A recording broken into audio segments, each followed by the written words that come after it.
ఇంకా అప్పుడప్పుడు ఊళ్ళో చిన్నప్పుడు సువార్త చేసేవారు. నా చిన్నతనంలో వాళ్ళు కొన్ని యోహాన్ సువార్త పుస్తకం ఇచ్చారు. అది యోహాన్ సువార్త అని ఇప్పుడు తెలుసు, అప్పుడు తెలియదు. కొన్ని పుస్తకాలు కొన్ని కరపత్రికలు ఇచ్చేవారు. అలా యేసు ప్రభు పేరు మాత్రం నాకు తెలుసు అంతే. ఆయన దేవుడు, ఆయన ఎంత గొప్ప దేవుడో నాకు ఎప్పుడు తెలియదు అనమాట.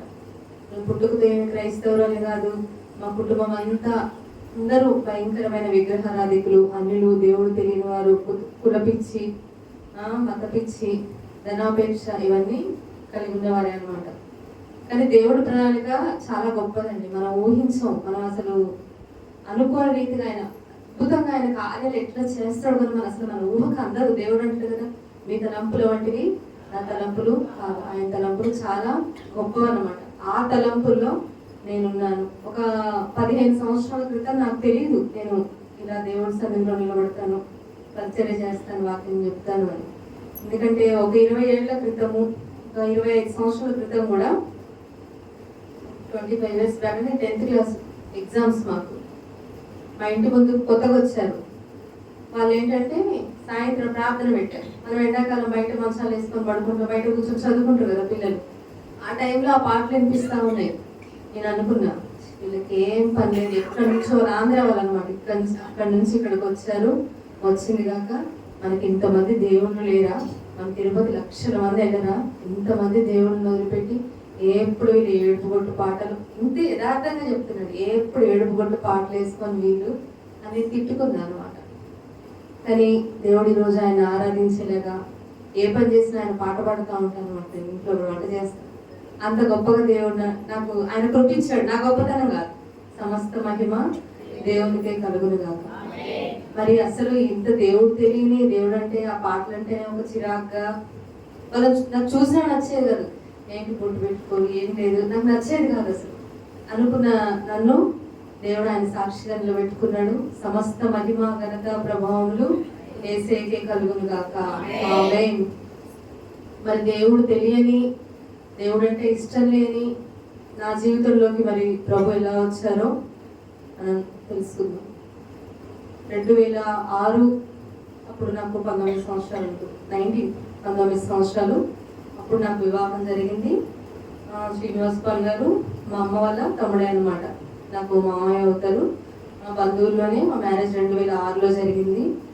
బాగుంది అంతవరకు. మా అమ్మ వాళ్ళు అంతా middle class family, no problem, అంతా ఎవ్రీథింగ్ ఈజ్ ఓకే, అంత బాగుంది. 6లో మా పెళ్ళయింది. 7 డిసెంబర్ 25న మాకు బాబు పుట్టాడు. మ్యారేజ్ అయ్యాక దగ్గర 2 years తర్వాత ఒక బాబు పుట్టాడు. అప్పుడు బాగుంది. ఆ తర్వాత ఇంకొక 2 years తర్వాత ఇంకో బాబు పుట్టాడు అనమాట. ఆ బాబుకి బై బర్తే హార్ట్ ప్రాబ్లం వచ్చింది అనమాట. పుట్టగానే బాబుకి పిల్లల హాస్పిటల్ తీసుకెళ్తే బాబు హార్ట్ ప్రాబ్లం ఏదో ఉంది. వెంటనే ఇమీడియట్గా అంటే భద్రాచలం అనమాట, ఇమీడియట్గానే ఇక్కడ మనంత పెద్ద హాస్పిటల్కి తీసుకెళ్ళారు కదా. నేను సిజేరియన్ అయ్యింది, వెళ్ళలేరు కాబట్టి నాకు మా అమ్మ వాళ్ళు కూడా ఏం చెప్పలేదు. బాబుకు బాధలేదు, బాబుని ఏదో బాక్స్లో పెట్టారు, వెయిట్ తక్కువ ఉన్నాడు, అది ఇదని చెప్తున్నారు కానీ నాకు తెలియదు. తర్వాత డిశ్చార్జ్ అయ్యే రోజు నాకు చెప్పారనమాట. చెప్పి ఒక 4 days తర్వాత ఇంటికి వచ్చాక స్నానం అది చేయించి హైదరాబాద్ వెళ్ళామన్నమాట హాస్పిటల్కి. అక్కడ చిన్నపిల్లలకి హార్ట్ హాస్పిటల్కి తీసుకెళ్తే బాబు హార్ట్కి 3 holes ఉన్నాయి, చాలా వీక్ ఉన్నాడు. అసలు ఆ బాబుని హాస్పిటల్లో చూసి నాకు అసహ్యం వేసింది. అసలు ఏంటి నా బాబేనా అంటే, మా పెద్ద బాబు చాలా అందంగా పుట్టినప్పుడు 3.5 kg వెయిట్తో చబ్బీగా యాపిల్ కలర్లో అట్లా ఉన్నాడు. ఈ బాబు చాలా వీక్గా, చాలా అసలు వాడిని చూడడానికి కూడా నేను ఇష్టపడలేదు. ఏంటి నా బాబైనా ఇట్లా ఉన్నాడని నాకు చాలా బాధ, అసలు చెప్పలేని స్థితి. చిన్న వయసు, అప్పుడొక 23 సంవత్సరాలు ఉండొచ్చు. ఆ టైంలో హాస్పిటల్కి వెళ్తే పెద్ద హాస్పిటల్కి తీసుకెళ్ళాము.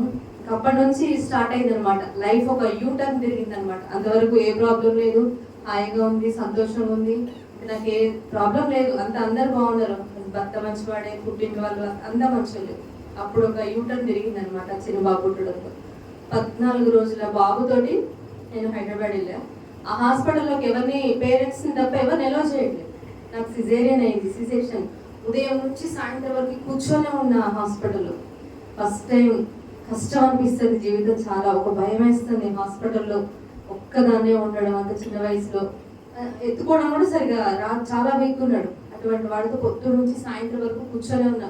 గుడ్లన్నీ నొప్పి వచ్చేస్తాయి, నడుమంతా నొప్పి వస్తుంది, అసలు ఒక లాంటి భయం వేస్తుంది నాకు లైఫ్ అంటే. అప్పుడు భయం స్టార్ట్ అయింది. డాక్టర్ చూసి బాబుకి చాలా మేజర్ హార్ట్ ఇష్యూ ఉంది, బాబుకు సర్జరీ చేయాలి, అది చేసినా సక్సెస్ అవుతుంది అని చెప్పలేము, ఇప్పుడున్న పరిస్థితిలో అసలు చేయలేము, బాబు గ్రోత్ అవ్వాలి, వెయిట్ పెరగాలి, మేమైతే లైఫ్ రిస్క్ అనే చెప్తున్నాం, మీరు బాబు హెల్దీగా ఉంటే చెకప్ తీసుకోండి అంటే, ఉంటే బాబు ఉంటే చెకప్ తీసుకురండి, సర్జరీ చేయాల్సిన టైం వచ్చినప్పుడు ఆ వెయిట్ బాబు వచ్చినప్పుడు చేద్దామని వాళ్ళు చెప్పారనమాట. అట్లా వచ్చేసిన తర్వాత ఇంకా అంటే చెకప్కి తిరుగుతూ ఉన్నాం ఒక 1 year. ఎట్లా అంటే అసలు వాడు ఇటు పాలు తాగుతుంటే ఈ ముక్కులోంచి పాలు గారిపోయి, నోట్లోంచి తాగే పాలు ముక్కులోంచి వచ్చాయి అనమాట. ఎప్పుడు ఫీవర్ వచ్చేది, అప్పటికప్పుడే గట్టిగా ఏడ్చేవాడు, బాడీ ఎంత బ్లూ కలర్ అయిపోయేది అనమాట. ఇంకా అసలు అంతవరకు సంతోషంగా ఏ బాధ తెలియని జీవితానికి నిద్రకరం అయిపోతుంది. అసలు రాత్రి నిద్ర ఉండేది కాదు, వాడికి పాలు ఉండేవి కావు నా దగ్గర, నేను చాలా వీక్ అయిపోయా. అసలు ఇంకా ఫైనాన్షియల్గా కూడా వాడికి హాస్పిటల్కి ఏదైనా చిన్న జ్వరం వచ్చినా ఇక్కడ ఎవ్వరు చూడు, వెంటనే ఇమీడియట్గా హైదరాబాద్ వెళ్ళిపోవాలి, అంత మేజర్ ఇష్యూతో ఆ బాబు పుట్టాడు అనమాట.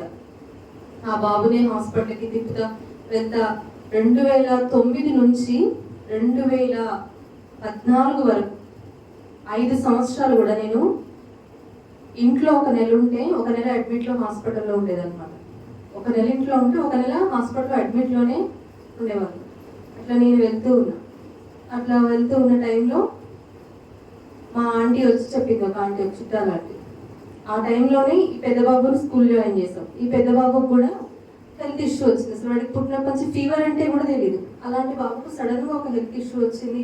ఆ బాబులో ఉన్నటువంటి భద్రాచలం అక్కడ నుంచి ఖమ్మం నుంచి వెంటనే నేను హైదరాబాద్ తీసుకెళ్లేసరికి ఆ బాబుకి నెక్లో ఒక ట్యూమర్ ఉంది, సర్జరీ చేయాలని చెప్పారు. సర్జరీ చేశాను. ఈ బాబు ఇంతే ఉన్నాడు, ఈ బాబులో ఏం చేంజ్ లేదు. ఈ బాబు నేను తప్ప ఎవరు చూసుకోలేదు. ఈ బాబుతో నైట్ నిద్ర ఉండదు. ఈ బాబుకు పాలు తాపించాలంటే కూడా చాలా టైం తీసుకోవాలి. ఇటువంటి కండిషన్లో ఈ బాబు ఉండగా పెద్ద బాబుకి అట్లా అయిందనమాట. అట్లా బాగోలేక ఆ బాబుని హాస్పిటల్ తీసుకెళ్తే అక్కడ బాబుకి సర్జరీ చేసి ఆ నెక్లో ఉన్న ట్యూమర్ తీసేసి ఆ బాబుకి డాక్టర్స్ ఏం చెప్పారు, టెస్ట్ పంపించాక క్యాన్సర్ 4th స్టేజ్ అని చెప్పారు అనమాట. 3.5 సంవత్సరాల బాబు, 3.5-4 సంవత్సరాల బాబు. చిన్నప్పటి నుంచే బాబుకి ఫీవర్ కూడా తెలియదు, చాలా అందంగా ఉంటాడు. Final cancer 4th stage, final stage అని చెప్పారు అనమాట. అసలు ఒకసారిగా లైఫ్ అంతా చీకటిగా, అసలు ఇంకేమి ఆ క్యాన్సర్ అని తెలిసి అంటే బాబుకి అంతసేపు ఆపరేషన్ సరే ఏదో నెక్కుగా అయింది, పిల్లలన్నాక అవుతుంది, ఆపరేషన్ చేయించడం అంతా ఓకే. ఒక్కసారిగా క్యాన్సర్ వార్డుకి వెళ్ళాక ఆంకాలజీ స్పెషలిస్ట్ అనే డాక్టర్ అక్కడ చూసాక కొంచెం చదువుకున్నాం కాబట్టి ఆంకాలజీ ఇక్కడికి ఎందుకు వచ్చాము, క్యాన్సర్ పేషెంట్స్ కదా అని. అసలు నేను అక్కడ పిచ్చిదాన్నాక హాస్పిటల్లో అక్కడ చైర్స్ ఉంటాయి కూర్చొని పిచ్చి అలాగే ఏడుస్తాను, ఇక్కడికి ఎందుకు వచ్చాము మనం, ఇక్కడికి ఎందుకు వచ్చాము. మన బాబుకి క్యాన్సర్ అనేసి ఫస్ట్ టైం. ఇంకా అసలు ఈ జీవితం అంతా చీకటి అయిపోయింది, నాకేం కనిపించట్లేదు, ఇంకేం అర్థం కావట్లేదు. అంతవరకు మా ఇంట్లో ఎన్నో పూజలు, మా మామయ్య గారు విపరీతమైన విగ్రహారాధన. ఎవరేం చెప్తే అది, ఎవరైనా వచ్చి వాస్తు ప్రకారం ఇది ఉండకూడదంటే రేపు పొద్దుటికి మా ఇంటికి మేస్త్రి వచ్చేస్తారు అనమాట. ఇది తీయాలి, ఇక్కడికి అటు పెట్టాలి, లేదా దర్వాజు అక్కడ ఉండకూడదంటే తెల్లారు వచ్చేస్తారు, అది అటు ఉండకూడదు, ఇటు మార్చని ఉంగరాలు లేవు, చేయని అభిషేకాలు లేవు, చేయించుకొని శని పూజలు లేవు. ఇంకా అసలు ఎన్ని చేయాలో అన్ని, ఎవరినో చేతబడి చేశారని బాగు చేయించుకొని భూత వైద్యులు లేరు, అన్ని వీటి వెంట ఎన్నో తిరుగుతున్నా కానీ అసలు ఆ బాబు ఆరోగ్యం మార్పు లేదు. ఈ బాబుకి ఒక్కడికే హాస్పిటల్ తిరుగుతూ ఉండేవాళ్ళు. ఇప్పుడు ఈ బాబుతో కూడా, ఆ చిన్న బాబుతో ఎవరి దగ్గర ఉన్నాడు, పెద్ద బాబుకు హెల్త్ ఇష్యూ. అసలు జీవితం అంతా చీకటి. మా వారు ఇంకా బాగా డ్రింక్, ఏదో సరదాగా అప్పుడప్పుడు ఫ్రెండ్స్తో నాకు తెలియకుండానో నేను ఊర్లో లేనప్పుడు తాగే అలవాటు అసలు విపరీతం అయిపోయింది అనమాట. ఈ టెన్షన్స్ తట్టుకోలేక. అప్పటి వరకు మాకు బిజినెస్ ఉండేది, మంచి ఇన్కమ్ ఉండేది, అంతా బాగుండేది. ఇంకా మేము ఈ పిల్లల్ని హాస్పిటల్కి తిప్పుతూ మేము తిరుగుతూ ఉన్నాం. ఇంకా బిజినెస్ చేతి కింద ఉన్న వాళ్ళు అంత మోసం చేశారు, అంతా మోసపోయాం, అంతా నష్టం వచ్చేసింది. మనం ఉంటేనే జరిగేది కష్టమైన రోజుల్లో. మేము 1 నెల హాస్పిటల్లో, 1 నెల ఉంటూనే బిజినెస్ అంతా లాస్ అయిపోయింది. పిల్లలకి హాస్పిటల్కి ఎంతో ఖర్చు. అసలు జీవితం అంతా చీకటి, అంధకారం, ఏమీ తెలియని ఇది. ఇంకా ఇన్కము, ఒక లైఫ్లో ఒక సెటిల్మెంట్, ఇవన్నీ పోయి ఒక్కొక్కటిగా మెల్లమెల్లగా అప్పులు స్టార్ట్ అవుతుంది. 2 పిల్లలకి మేజర్ ఇష్యూస్ అనమాట. అప్పులు స్టార్ట్ అవుతున్నాయి, ఏమి తోచిన పరిస్థితి.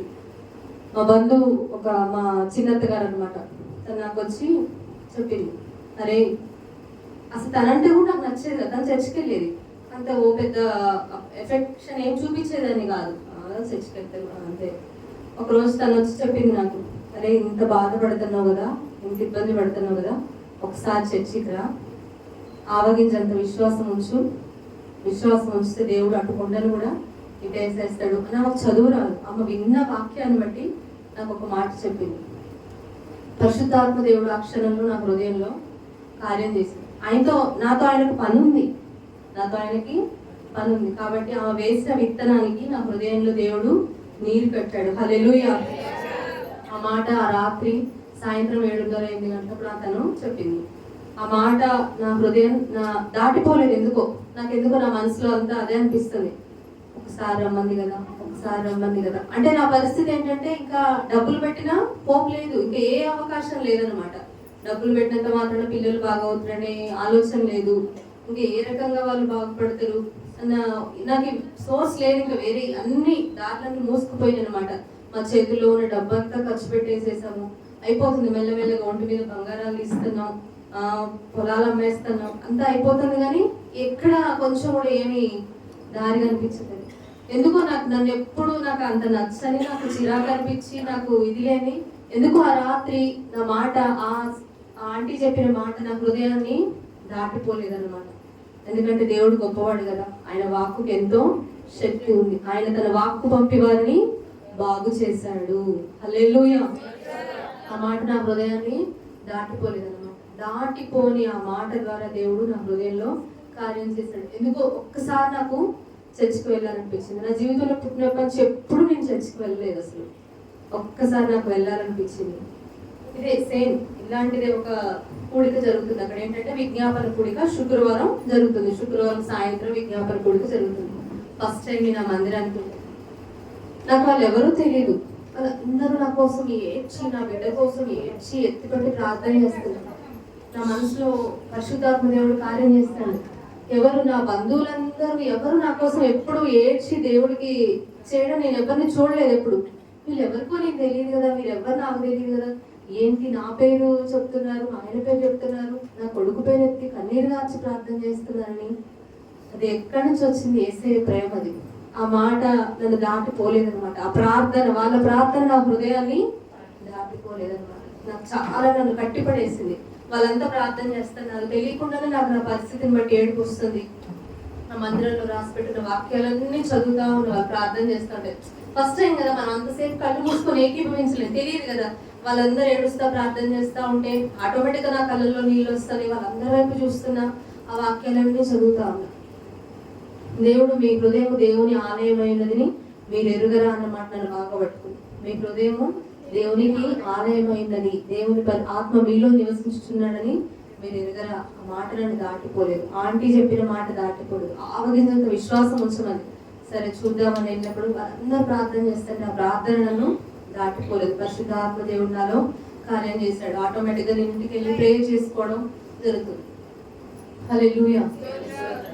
కాకపోతే నేను దేవుడిగా తెలుసుకున్నా. నేను దేవుడి దగ్గరికి వెళ్ళా, కానీ నా బిడ్డల జీవితంలో నాకు ఏం మార్పు కనిపించలేదు. వాళ్ళంతే ఉన్నారు. ఆ కుటుంబ ఆర్థిక పరిస్థితులు ఏ మార్పు కనిపించలేదు. అయినా కానీ నేను విసిగిపోలేదు. హల్లెలూయా. అది నా గొప్పతనం కాదు, దేవుడు ఇచ్చిన శక్తి. నాకు ఎందుకో చిన్నప్పటి నుంచి చదవడం ఆసక్తి ఉండేది. నాకు ఆంటీ ఒక బైబిల్ ఇచ్చింది, చదువుతా ఉంది. నేను బాగా చదువుతా ఉండేది. మత్తయి సువార్త ప్రతి మాట దావీదు అంటాడు కదా, నీ వాక్యము క్రొవ్విన మెదడులాగా ఉంటుందని, జుంటి తేనె దారుల కంటే మధురంగా ఉందని. అట్లా అనిపించేది అనమాట నాకు వాక్యం చదువుతుంటే. కొత్త నిబంధన అంతా చదువుతుంటే అసలు ఏ ఒక్క మాట నన్ను దాటి వెళ్ళలేదన్నమాట. నేను దేవుడి దగ్గరికి ఏదో దేవుడు నన్ను బాగు చేస్తాడు, నా బిడ్డలు బాగు చేస్తాడు, నాకు స్వస్థత వచ్చేస్తుంది, నేను పోగొట్టుకున్న నా లైఫ్ అంతా వస్తుంది, ఈ యూటర్న్ ద్వారా మళ్ళీ ఇంకో పొందుకున్నా అని నేను అనుకున్నా. కానీ నేను దేవుడి దగ్గరికి వచ్చా, దేవుడిగా నేను తెలుసుకున్నా. దేవుడు నాకు స్వస్థత చేస్తాడని వచ్చాను. కానీ నాకు దేవుడిగా అర్థం అవడం అంటే యెషయా గ్రంథం 44వ అధ్యాయంలో నేను చదువుతున్నప్పుడు నాకు దేవుడుగా అర్థమయ్యాడు. రాత్రి మీకు కూడా దేవుడుగా అర్థం అవ్వాలని ఒకసారి మాట తీసి చదువుకుందాం. హల్లెలూయా. దేవుడు స్వస్థపరిస్తేనే దేవుడు, డబ్బులు ఇస్తేనే దేవుడు, వ్యాపారం కలిసి వస్తేనే దేవుడు, ఆరోగ్యం ఇస్తేనే దేవుడు, ఆశీర్వాదం ఇస్తేనే దేవుడు కాదు. ముందు దేవుడిని మనము దేవుడిగా తెలుసుకోవాలి. యెషయా గ్రంథము 44వ అధ్యాయము 14వ వచనం నుంచి చదువుకున్నాం.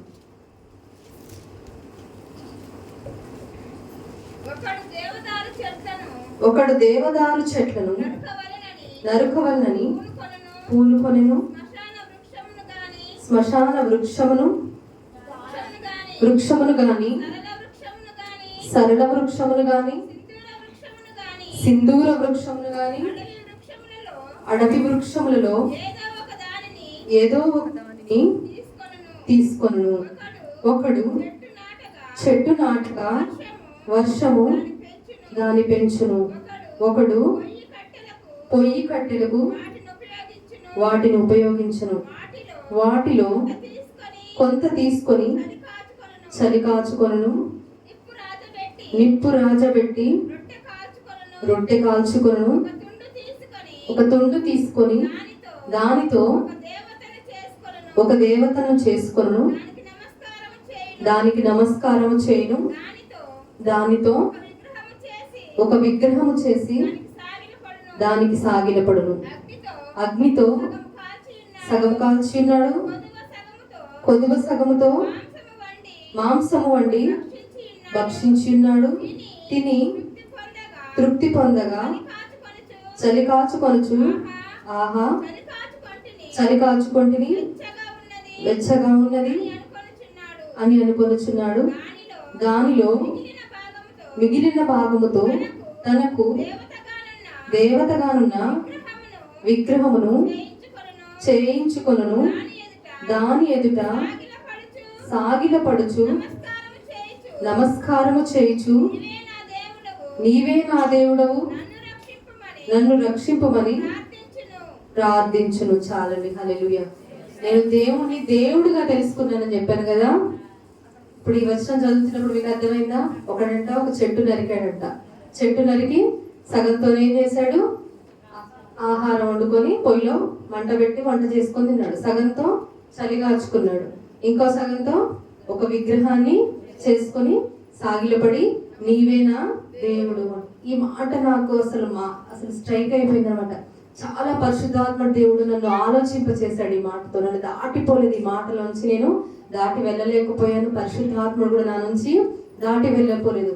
అవును కదా, అంతవరకు మేము చాలా విగ్రహారాధన చేసేవాళ్ళం.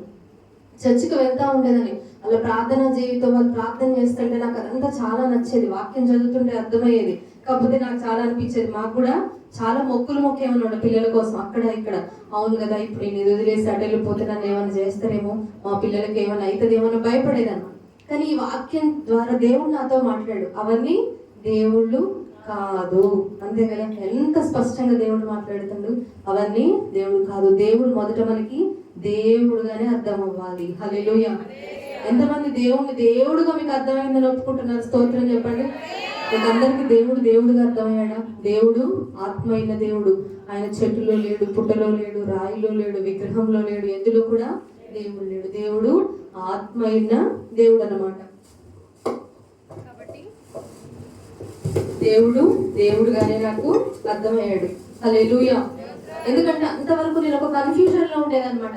దేవుడికి మన ప్రతి స్థితి తెలుసండి. మనం ఏ విషయాల్లో బలహీనంగా ఉంటామో, ఎక్కడ తప్పిపోతూ ఉంటామో, ఎక్కడ మనల్ని బలహీనపరుస్తూ ఉంటుందో ఆ విషయాల గురించి దేవుడు మనతో మాట్లాడుతూ ఉంటాడు. మనము మెలకువగా ఉండే వాటిని గ్రహిస్తాం. నేను అంతవరకు ఒక కన్ఫ్యూజన్ లో ఉండేదాన్ని.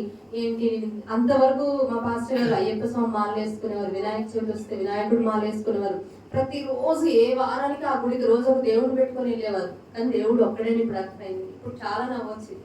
రోజుకు ఒక దేవుడు అనమాట. రోజుకు ఒక దేవుడు గుడికి వెళ్ళి వచ్చేవారు అనమాట. వారంలో 2-3 రోజులు కొబ్బరి పచ్చడి ఉండేది. కానీ దేవుడు దేవుడుగా అర్థమయ్యాక అసలు అంత గొప్ప దేవుడు తెలుసుకోవడానికి, మనల్ని ఆయన దగ్గరికి మనల్ని నడిపించడానికి ఆయన మన పట్ల ఆయన ప్రణాళిక చాలా గొప్పగా ఉంటది. నేను ఏదో స్వస్థత కోసం వెళ్ళి మనం ఆ స్వస్థత అవ్వకపోతే దేవుడు ఏం చేయలేదని తిరిగి వచ్చేవాళ్ళు చాలా మంది. నేను చర్చికి వెళ్తున్నామండి, మాకేం కలిసి రావట్లేదు, మాకు పంట కలిసి రావట్లేదు, మాకు వ్యాపారం కలిసి రావట్లేదు అనే వాళ్ళు చాలా మంది ఉన్నారు. ఆఫ్టర్ ఆల్ పంటలు ఏంటి, ఈ లోక దీవెనలు, ఈ లోక ఆశీర్వాదాలు కొరకేనా మన దేవుడి దగ్గరికి వచ్చేది? కాదు. మన దేవుడు మనకి యుగ యుగాలు నిత్యమైన రాజ్యంలో మనకి స్థానం ఇచ్చే దేవుడు అనమాట. కాబట్టి నేను ఒక కన్ఫ్యూజన్ లో ఉండేదాన్ని. మా ఆడపడుచులు, మా బంధువులు వాళ్ళందరూ అంటే శుక్రవారం శనివారం అట్లా పూజలు చేసేవాళ్ళం. వీళ్ళందరూ బొట్టు పెట్టుకుంటున్నారు, పసుపు రాసుకుంటున్నారు, పూజ చేస్తున్నారు. ఏంటి నేనేమైనా తేడానా, నేనేమైనా ట్రాక్ తప్పిపోతున్నా, చిన్న మా ఇంట్లో ఎవరిట్లో లేరు కదా, నేనేమన్నా రాంగ్ డైవర్షన్ లోకి వెళ్ళిపోతున్నా, నాకు ఒక ఆలోచన వస్తూ ఉండేది. కానీ ఆ ఆలోచనలో నేను ఉన్నప్పుడు దేవుడు నాతో స్పష్టంగా మాట్లాడాడు అనమాట. దేవుడు నాకు దేవుడుగా అర్థమయ్యాడు అనమాట. అవన్నీ కావు, నువ్వు ఎట్లా వాడిని దేవుడు అనుకుంటున్నావు, దేవుడిని నేను అని దేవుడు నాతో మాట్లాడిన వెంటనే నేను నాకు ఆ వాక్యం ద్వారా దేవుడు మాట్లాడిన తర్వాత వెంటనే నేను మా ఇంట్లో ఒక ప్రార్థన కూడికి ఏర్పాటు చేసుకొని పాస్టర్ గారు పిలిచి ఇంట్లో ఉన్నాయా దేవునికి ఏమైనా అన్ని తీసి పక్కకు పడేసాను అనమాట. ఇంకా అసలు ఏమీ ఉండడానికి లేదు. మా ఇంట్లో వాళ్ళందరూ కూడా ఎవరు ఏమీ ఆటంకం చెప్పలేదు. పరిశుద్ధాత్మ దేవుడే వాళ్ళ హృదయాన్ని మార్చాడు. కానీ నా జీవితంలో, నా పిల్లల జీవితాల్లో ఏమి నాకు మెరుగేం కనిపించట్లేదు, కానీ నా ఆత్మ బలపడుతుంది. హల్లెలూయా. ఎందుకంటే దేవుడు మనకు దేవుడిగా అర్థమయ్యాడు కాబట్టి ఆత్మ బలపడతా ఉంటుంది. చాలా మంది మందిరానికి వస్తూ ఉంటారు, ప్రార్థన చేస్తూ ఉంటారు, అయినా కూడా చిన్న శ్రమ రాగానే కృంగిపోతూ ఉంటాడు. జీవితంలో కార్యం జరగకపోయినంత మాత్రాన, అబ్బాయికి పెళ్లి కుదరకపోయినా, అమ్మాయికి మంచి సంబంధం రాకపోయినా, ఈ రోజు సరిగా షాప్ బేరం జరగకపోయినా, పంట సరిగా రాకపోయినా, ఒంట్లో మోకాలు నొప్పులు తగ్గకపోయినా కూడా ఏమి జరగట్లేదు మాకంటారు. కానీ అది కాదు, దేవుడిని దేవుడిగానే తెలుసుకోవాలి. దేవుడిగా అర్థమైతే అసలు ఇవన్నీ మనకు లెక్కే కాదు. నాకు అనిపిస్తుంది మనం ఈ లోకంలో క్యాన్సర్తో చనిపోయినా బాధ లేదు, ఎయిడ్స్తో చనిపోయినా బాధ లేదు, ఏ జబ్బుతో చనిపోయినా బాధ లేదు. ఈ ఆత్మకు ఏ జబ్బు రాకుండా కాపాడుకోవాలి. హల్లెలూయా. ఎంతమంది ఆత్మలు ఆరోగ్యంగా ఉన్నాయి, ఏ జబ్బు లేకుండా, ఎంత శ్రమ వచ్చినా కృంగిపోకుండా. హల్లెలూయా. చాలా మంది ఇక్కడ వాళ్ళ భర్తలకు ఇంకా మారు మనసు లేకపోవచ్చు, వారి బిడ్డలకు మారు మనసు లేకపోవచ్చు, కుటుంబంలో ప్రార్థనకు సహకారం లేకపోవచ్చు. కానీ విశ్వాసం ఉంచండి, దేవుడు ఖచ్చితంగా ఒకరోజు కార్యం చేస్తారు. మా కుటుంబంలో ఎవరు దేవుడు నమ్మకూడదు. మా తల్లిదండ్రులు, మా అమ్మ వాళ్ళ సైడ్ కానీ, మా అత్తగారు వాళ్ళ సైడ్ కానీ ఎవరికి దేవుడు తెలియదు. అందరూ పూజలు చేసేవాళ్ళు. కానీ దేవుడు ఆయన ప్రణాళికలో పట్టుకున్నాడు. మీ కుటుంబాలు ఎవరికి దేవుడు తెలియలేదేమో, మిమ్మల్ని దేవుడు పట్టుకున్నాడేమో. దేవుడు గొప్పగా వాడుకుంటాడు. విసిగిపోవద్దు చిన్న చిన్న శ్రమలకే. మా భర్తలు మారట్లేదు, మా బిడ్డలు మాట వినట్లేదు, మాకేం కలిసి రావట్లేదు, ఇవన్నీ అసలు అన్యులు ఆలోచించినట్టు. వీటి వైపు చూడొద్దు. ఎందుకంటే మనకు దేవుడు అక్కడ చాలా సమీపంగా ఉంది. ఎంత అసలు చాలా సమీపంగా ఉంది. ఆయన కమింగ్ సూన్, త్వరగా రాబోతున్నాడు. వీటన్నిటి కోసం ఇవన్నీ వద్దండి. బంగారం రేట్ ఎక్కువైపోయింది, కొనమన్నప్పుడు కొనలేదు, వెండి రేట్ ఎక్కువైపోయింది, ఏమి సంపాదించుకోలేదు. అందరికి ఇందిరమ్మీళ్ళు ఏంటి, ఇందిరమ్మీళ్ళు లేనాయి వచ్చినాయి, మాకేం లేదు. ఈ వద్దు. మనకు పరలోకంలో దేవుడు మంచి మంచి బహుమానాలు, మనం ఊహించని బహుమానాలు, మన వాటికి వెల కూడా కట్టలేని బహుమానాలు దేవుడు మనకి సిద్ధపరుస్తాడు. వాటిని మనం పొందుకోవాలి. మన జీవితంలో నిన్న దేవుడి దగ్గరికి వచ్చినప్పుడు నేనేం పొందుకోలేదు, సాక్ష్యం ఉన్నట్టుగా చెప్పాలి. మిమ్మల్ని ఏదో మెప్పించడానికి నాకు అది ఇచ్చేసాడు, ఇది ఇచ్చేసాడు నేను చెప్పాలి. ఏం పొందుకోలేదు. చిన్నబాబుతో హాస్పిటల్కి వెళ్తూనే ఉన్నాను నేను. చిన్నబాబుని తీసుకెళ్తున్న సమయంలోనే పెద్ద బాబుకి ఇట్లా అయిపోయింది. ఆ టైంలో నేను దేవుడిని తెలుసుకున్నాను. అన్ని శ్రమల్లో కూడా నాకు దేవుడుగా అర్థమయ్యాడు. నా ఆత్మ బలహీనం అవ్వట్లేదు. ఎందుకు ప్రభా ఇది అని నాకు రావట్లేదు. నేను ప్రార్థన చేస్తాను, నువ్వు బాగు చేయి, నువ్వు స్వస్థపరుస్తావు, చెయ్యని చేస్తున్నా. నాకు రక్షణ కోసం నేను చేస్తాను. కానీ నా భర్తలో తను మాత్రం రోజు రోజుకి ఇంకా బలహీనమైపోతూ ఉంటాడు. అసలు ఇంకా మందు ఎక్కువైపోతుంది, తాగడం ఎక్కువైపోతుంది. అసలు లేగిస్తే పూజలు చేసే అతను, విపరీతమైన విగ్రహారాధన చేసే అతను, దేవుడే లేడు, ఏ దేవుడు లేడు అని ఒక నాస్తికత్వంలోకి వచ్చేసిన అనమాట. చర్చికి వెళ్తానా అంటే ఏమో నీ ఇష్టం, నువ్వు వెళ్తే ఇల్లు నాకు తెలియదు, నువ్వు వెళ్తే ఇల్లు నాకు తెలియదు, నన్ను బ్రహ్మనొద్దు, నన్ను పిలవద్దు అని అనేవాడు అనమాట. ఎప్పుడన్నా చర్చి దగ్గర దీపమంటే కూడా ప్రతిరోజు వెళ్ళాలా, ప్రతి ఆదివారం వెళ్ళాలా, ఏ టైంకి వెళ్ళాలా, ఈరోజు ఒక్క నిమిషం లేట్ అయితే నన్ను అసలు అల్లాడిస్తారు అనమాట. ఏ ప్రార్థనకైనా ప్రతిరోజు వెళ్ళాలా, ప్రతి వారం మందిరానికి వెళ్ళాలి, చర్చికి వెళ్ళాలా. కొంచెం లేట్ అయితే ఏమవుతుంది, గుడికి ఎప్పుడైనా వెళ్తాం కదా. ఇప్పుడు టైం పంచువాలిటీ మామూలుగా ఉంటుంది. టైం అంటే ఒక్క సెకండ్ కూడా లేట్ కాకుండా అయినా టైంకి, నన్ను కూడా అట్లే ఉండాలి ఇంట్లో గద్దిస్తాడు అనమాట. అట్లాంటి అద్భుతాలు దేవుడు చేస్తాడు. ఇవన్నీ ఎప్పుడు చేస్తాడు, దేవుడిని దేవుడిగా తెలుసుకున్నప్పుడే, మనం దేవుడి దగ్గరకు వచ్చినప్పుడే. మనం విసిగిపోవద్దు. నేను ఇంత ప్రార్థన చేస్తాను, ఏమీ జరగట్లేదు అనుకో. నా భర్త కోసం నేను 4 సంవత్సరాలు ప్రార్థన చేశాను, 2009 నుండి 2013 వరకు. నా బిడ్డలు ఏమి వాళ్ళకి అవ్వలేదు కదా, నువ్వు ఎందుకు అని మాట తన నోట దేవుడు రానివ్వలేదు. ఏమో ఆమె ఏదో చేసుకుంటుంది అనుకునేవాడు. తను మాత్రం ఫైనాన్షియల్గా అన్ని విషయాల్లో స్ట్రగుల్ అయిపోయి బాధపడుతూ చేతి కింద పని వాళ్ళు మోసం చేసి ఆర్థికంగా నష్టపోయి చాలా విషయాల్లో మనమే అలసిపోతూనే ఉంటాం. కానీ మన యజమానులు కూడా మనం అర్థం చేసుకోవాలి. చాలా విషయాల్లో చాలా మంది ప్రార్థనకు వస్తూ ఉంటారు కానీ భక్తులను అర్థం చేసుకోవాలి. భక్తుడు చెప్తారుగా, స్త్రీలు తమ ప్రవర్తనను బట్టి, తమ నడవడికను బట్టి తమ పురుషుల్ని మార్చొచ్చు. నేను చెప్పట్లేదండి, దేవుడే చెప్తాను. మాకు భక్తుడైన పౌలు గారు, తిమోతి గారు చెప్తాను. ఎట్లా చెప్పండి? మన ప్రవర్తనను బట్టి, మన నడవడికను బట్టే మనం వారిని మార్చుకోవచ్చు. చాలా మంది మందిరానికి వస్తూ ఉంటాం, మనం ఒక్కొక్కసారి వాళ్ళు మారట్లేదని, వాళ్ళని వినట్లేదని విసిగిపోతూ ఉంటాం. ఇక్కడికి వచ్చినప్పుడు ఏడ్చి కన్నీరు కాచేసి ప్రార్థన చేసి ఇంటికి వెళ్ళిన తర్వాత చాలా అసహనంతో ఉంటాం వాళ్ళని. మనం కూడా చాలా ఓపిక కావాలన్నమాట. వాళ్ళ మందిరానికి తీసుకురావడానికి ఓపిక చాలా అవసరం అనమాట. చాలా సహనం, ప్రసవ వేదన అనమాట. ఒక ఆత్మరక్షణ పౌలు గారు అంటారుగా, ప్రసవ వేదన. ఒక అమ్మ చాలా తేలిగ్గా బిడ్డను కనేస్తుంది కదా, అందరు బిడ్డలుగానే తల్లు కదా. ఒక అమ్మ చాలా తేలికగా బిడ్డను కంటది, చాలా కష్టం తెలియకుండా. ఒక అమ్మకు ప్రాణం పోయినంత పని అవుతుంది, అంతే కదా. కొంతమంది కూడా అంతే, కొంతమంది చాలా ఈజీగా దేవుడు వాక్యం చెప్పగానే వాళ్ళు అంగీకరిస్తారు, రక్షింపబడతారు, జీవిస్తారు. కొంతమంది కోసం కొన్ని సంవత్సరాల ప్రార్థన అవసరం అవుతుంది. మరి కాకపోతే కొంచెం మన ప్రసవం చాలా కష్టమైన కాన్పై ఉండొచ్చు, అయినా సరే మనం జయించాలి, ప్రార్థించాలి. నా ఇద్దరు బిడ్డలు అట్లా ఉన్నప్పటికీ కూడా నా భర్త అయితే మనం మందిరానికి వెళ్ళొద్దు అని ఎప్పుడు అనలేదు. వెళ్తూనే ఉన్నా, వస్తూనే ఉన్నా. నాకైతే ఏం మార్పు అనిపించట్లేదు. అయినా నేను విసిగిపోలేదు, ఎందుకంటే వాక్యం నాతో మాట్లాడుతుంది. దేవుడు నన్ను బలపరుస్తాడు, ఎడదెగ్గకు ప్రార్థన చేయమంటాడు, మెలుగుగా ఉండి ప్రార్థన చేయమంటాడు, విసిగిపోవద్దు అంటాడు. అవును కదా అని దేవుడు వాక్యంలో నాతో మాట్లాడుతున్న ప్రతిదీ నేను చేస్తూనే ఉన్నా. ఇట్లా ఉంటున్న క్రమంలో అసలు ఇక ఒక వారం 10 రోజులు ఒక బాబు కోసం అడ్మిట్లో ఉండొచ్చేదాన్ని హాస్పిటల్లో. డిశ్చార్జ్ అయ్యి మళ్ళీ ఇంటికి వచ్చి 10 రోజులు ఉన్నాక ఇంకొక బాబుని తీసుకెళ్ళి అడ్మిట్లో ఉండాల్సి వచ్చింది. ఎప్పుడైనా జ్వరం వచ్చి ఒక హాస్పిటల్లో 1 గంట బాటిల్ ఎక్కించుకొని మీరు ఉండరా? ఉన్నప్పుడు ఎంత కష్టం ఉంటుంది. శశిధర్ హాస్పిటల్లో జ్వరం వచ్చి వెళ్ళంగానే ముందు ఒక బాటిల్ పెట్టేస్తాడు కదా, ఎంత కష్టం అనిపిస్తుంది. నేను అట్లా 4 సంవత్సరాలు 1 నెల ఇంట్లో ఉంటే 1 నెల హాస్పిటల్లో అడ్మిట్ రాయగానే ఇంక అసలు ఏడుస్తూనే ఉండేదాన్ని అనమాట. ఇంత కష్టంగా ఉండేది. హాస్పిటల్స్ నీట్గా ఉండవు, అసలు పిల్లలు ట్రీట్మెంట్ చూడలేక, ఫైనాన్షియల్గా ఎంత వేదన. చిన్న వయసు, శక్తికి మించిన భారం. అయినా కూడా దేవుడు పరిశుద్ధాత్మ దేవుడు ఎప్పుడు కృంగిపోనిలేదు, ఎప్పుడు బలహీన పండిలేదనమాట. నా భర్తకు సువార్త చెప్తా ఉండేదని, కానీ ఎప్పుడు వినడానికి కూడా ఇష్టపడేవాడు కదా అసలు నేను చెప్తుంటే. కానీ నేను ప్రార్థన చేసేదాన్ని. ఇట్లా ఉంటున్న క్రమంలో ఒకసారి ఏం జరిగిందంటే, పెద్ద బాబు కండిషన్ కొంచెం సీరియస్ ఉంది. వెంటనే వాడిని చెకప్కు తీసుకెళ్ళాలంటే నెలకొకరు అడ్మిట్ అంటే అసలు ఎన్ని డబ్బులు కావాలి, ఎంత కష్టం. బిజినెస్ జరగట్లేదు, ఫైనాన్షియల్ అసలు ఎంత బాధ. ఆ టైంలో అట్లా ఒకరోజు పెద్ద బాబుని అడ్మిట్గా హాస్పిటల్కి వెళ్ళాలి. మేమేమో వాడికి స్నానం చేయించి వాడికి తినిపించి లగేజ్ సర్దుకుంటున్నా. చిన్న బాబుకు స్నానం చేయించడానికి మా అత్తగారు బట్టలు ఇప్పారు. ఈలోపు మాకేదో ఆమె సర్దుతుంది సామాన్లు. వాడికి ఎట్లా ఏం జరిగిందో, ఏ చెట్లలోకి వెళ్ళడం అంత చీమలు కుట్టేసినాయి, ఎర్ర చీమలు ఇంత బెన్నులు వచ్చేసి. మాకు ట్రైన్ టైం అవుతుంది, ఆటో వచ్చింది. ఈ బాబుని వాళ్ళు తీసుకెళ్ళడం కుదరకపోతే ఈ బాబు కండిషన్ బాగాలేదు. ఆ బాబు ఏడుస్తాడు. అసలు ఎట్లా ఉంటుంది, ప్రాణం అల్లాడిపోతుంది అనమాట. చిన్న బిడ్డకు, 3 సంవత్సరాల బాబు పుల్లకి ఎర్ర చీమలు కుట్టేసి ఇన్ని దద్దులు వచ్చేసి ఈ పెద్ద బాబుని హాస్పిటల్ తీసుకెళ్ళాలి. ఆటో వచ్చింది, ఈ బాబుని వదిలిపెట్టాలి, ఆ బాబుని తీసుకెళ్ళాలి. అసలు చెరుకు మిషన్లో చెరుకు గడ పెడితే ఎట్లా ఉండదు, అటువంటి పరిస్థితి. అయినా నా దేవుడు నన్ను కృంగిపోనేట్లేదు. ఎందుకు అని ప్రశ్న నా నోట్లోంచి రావట్లేదు.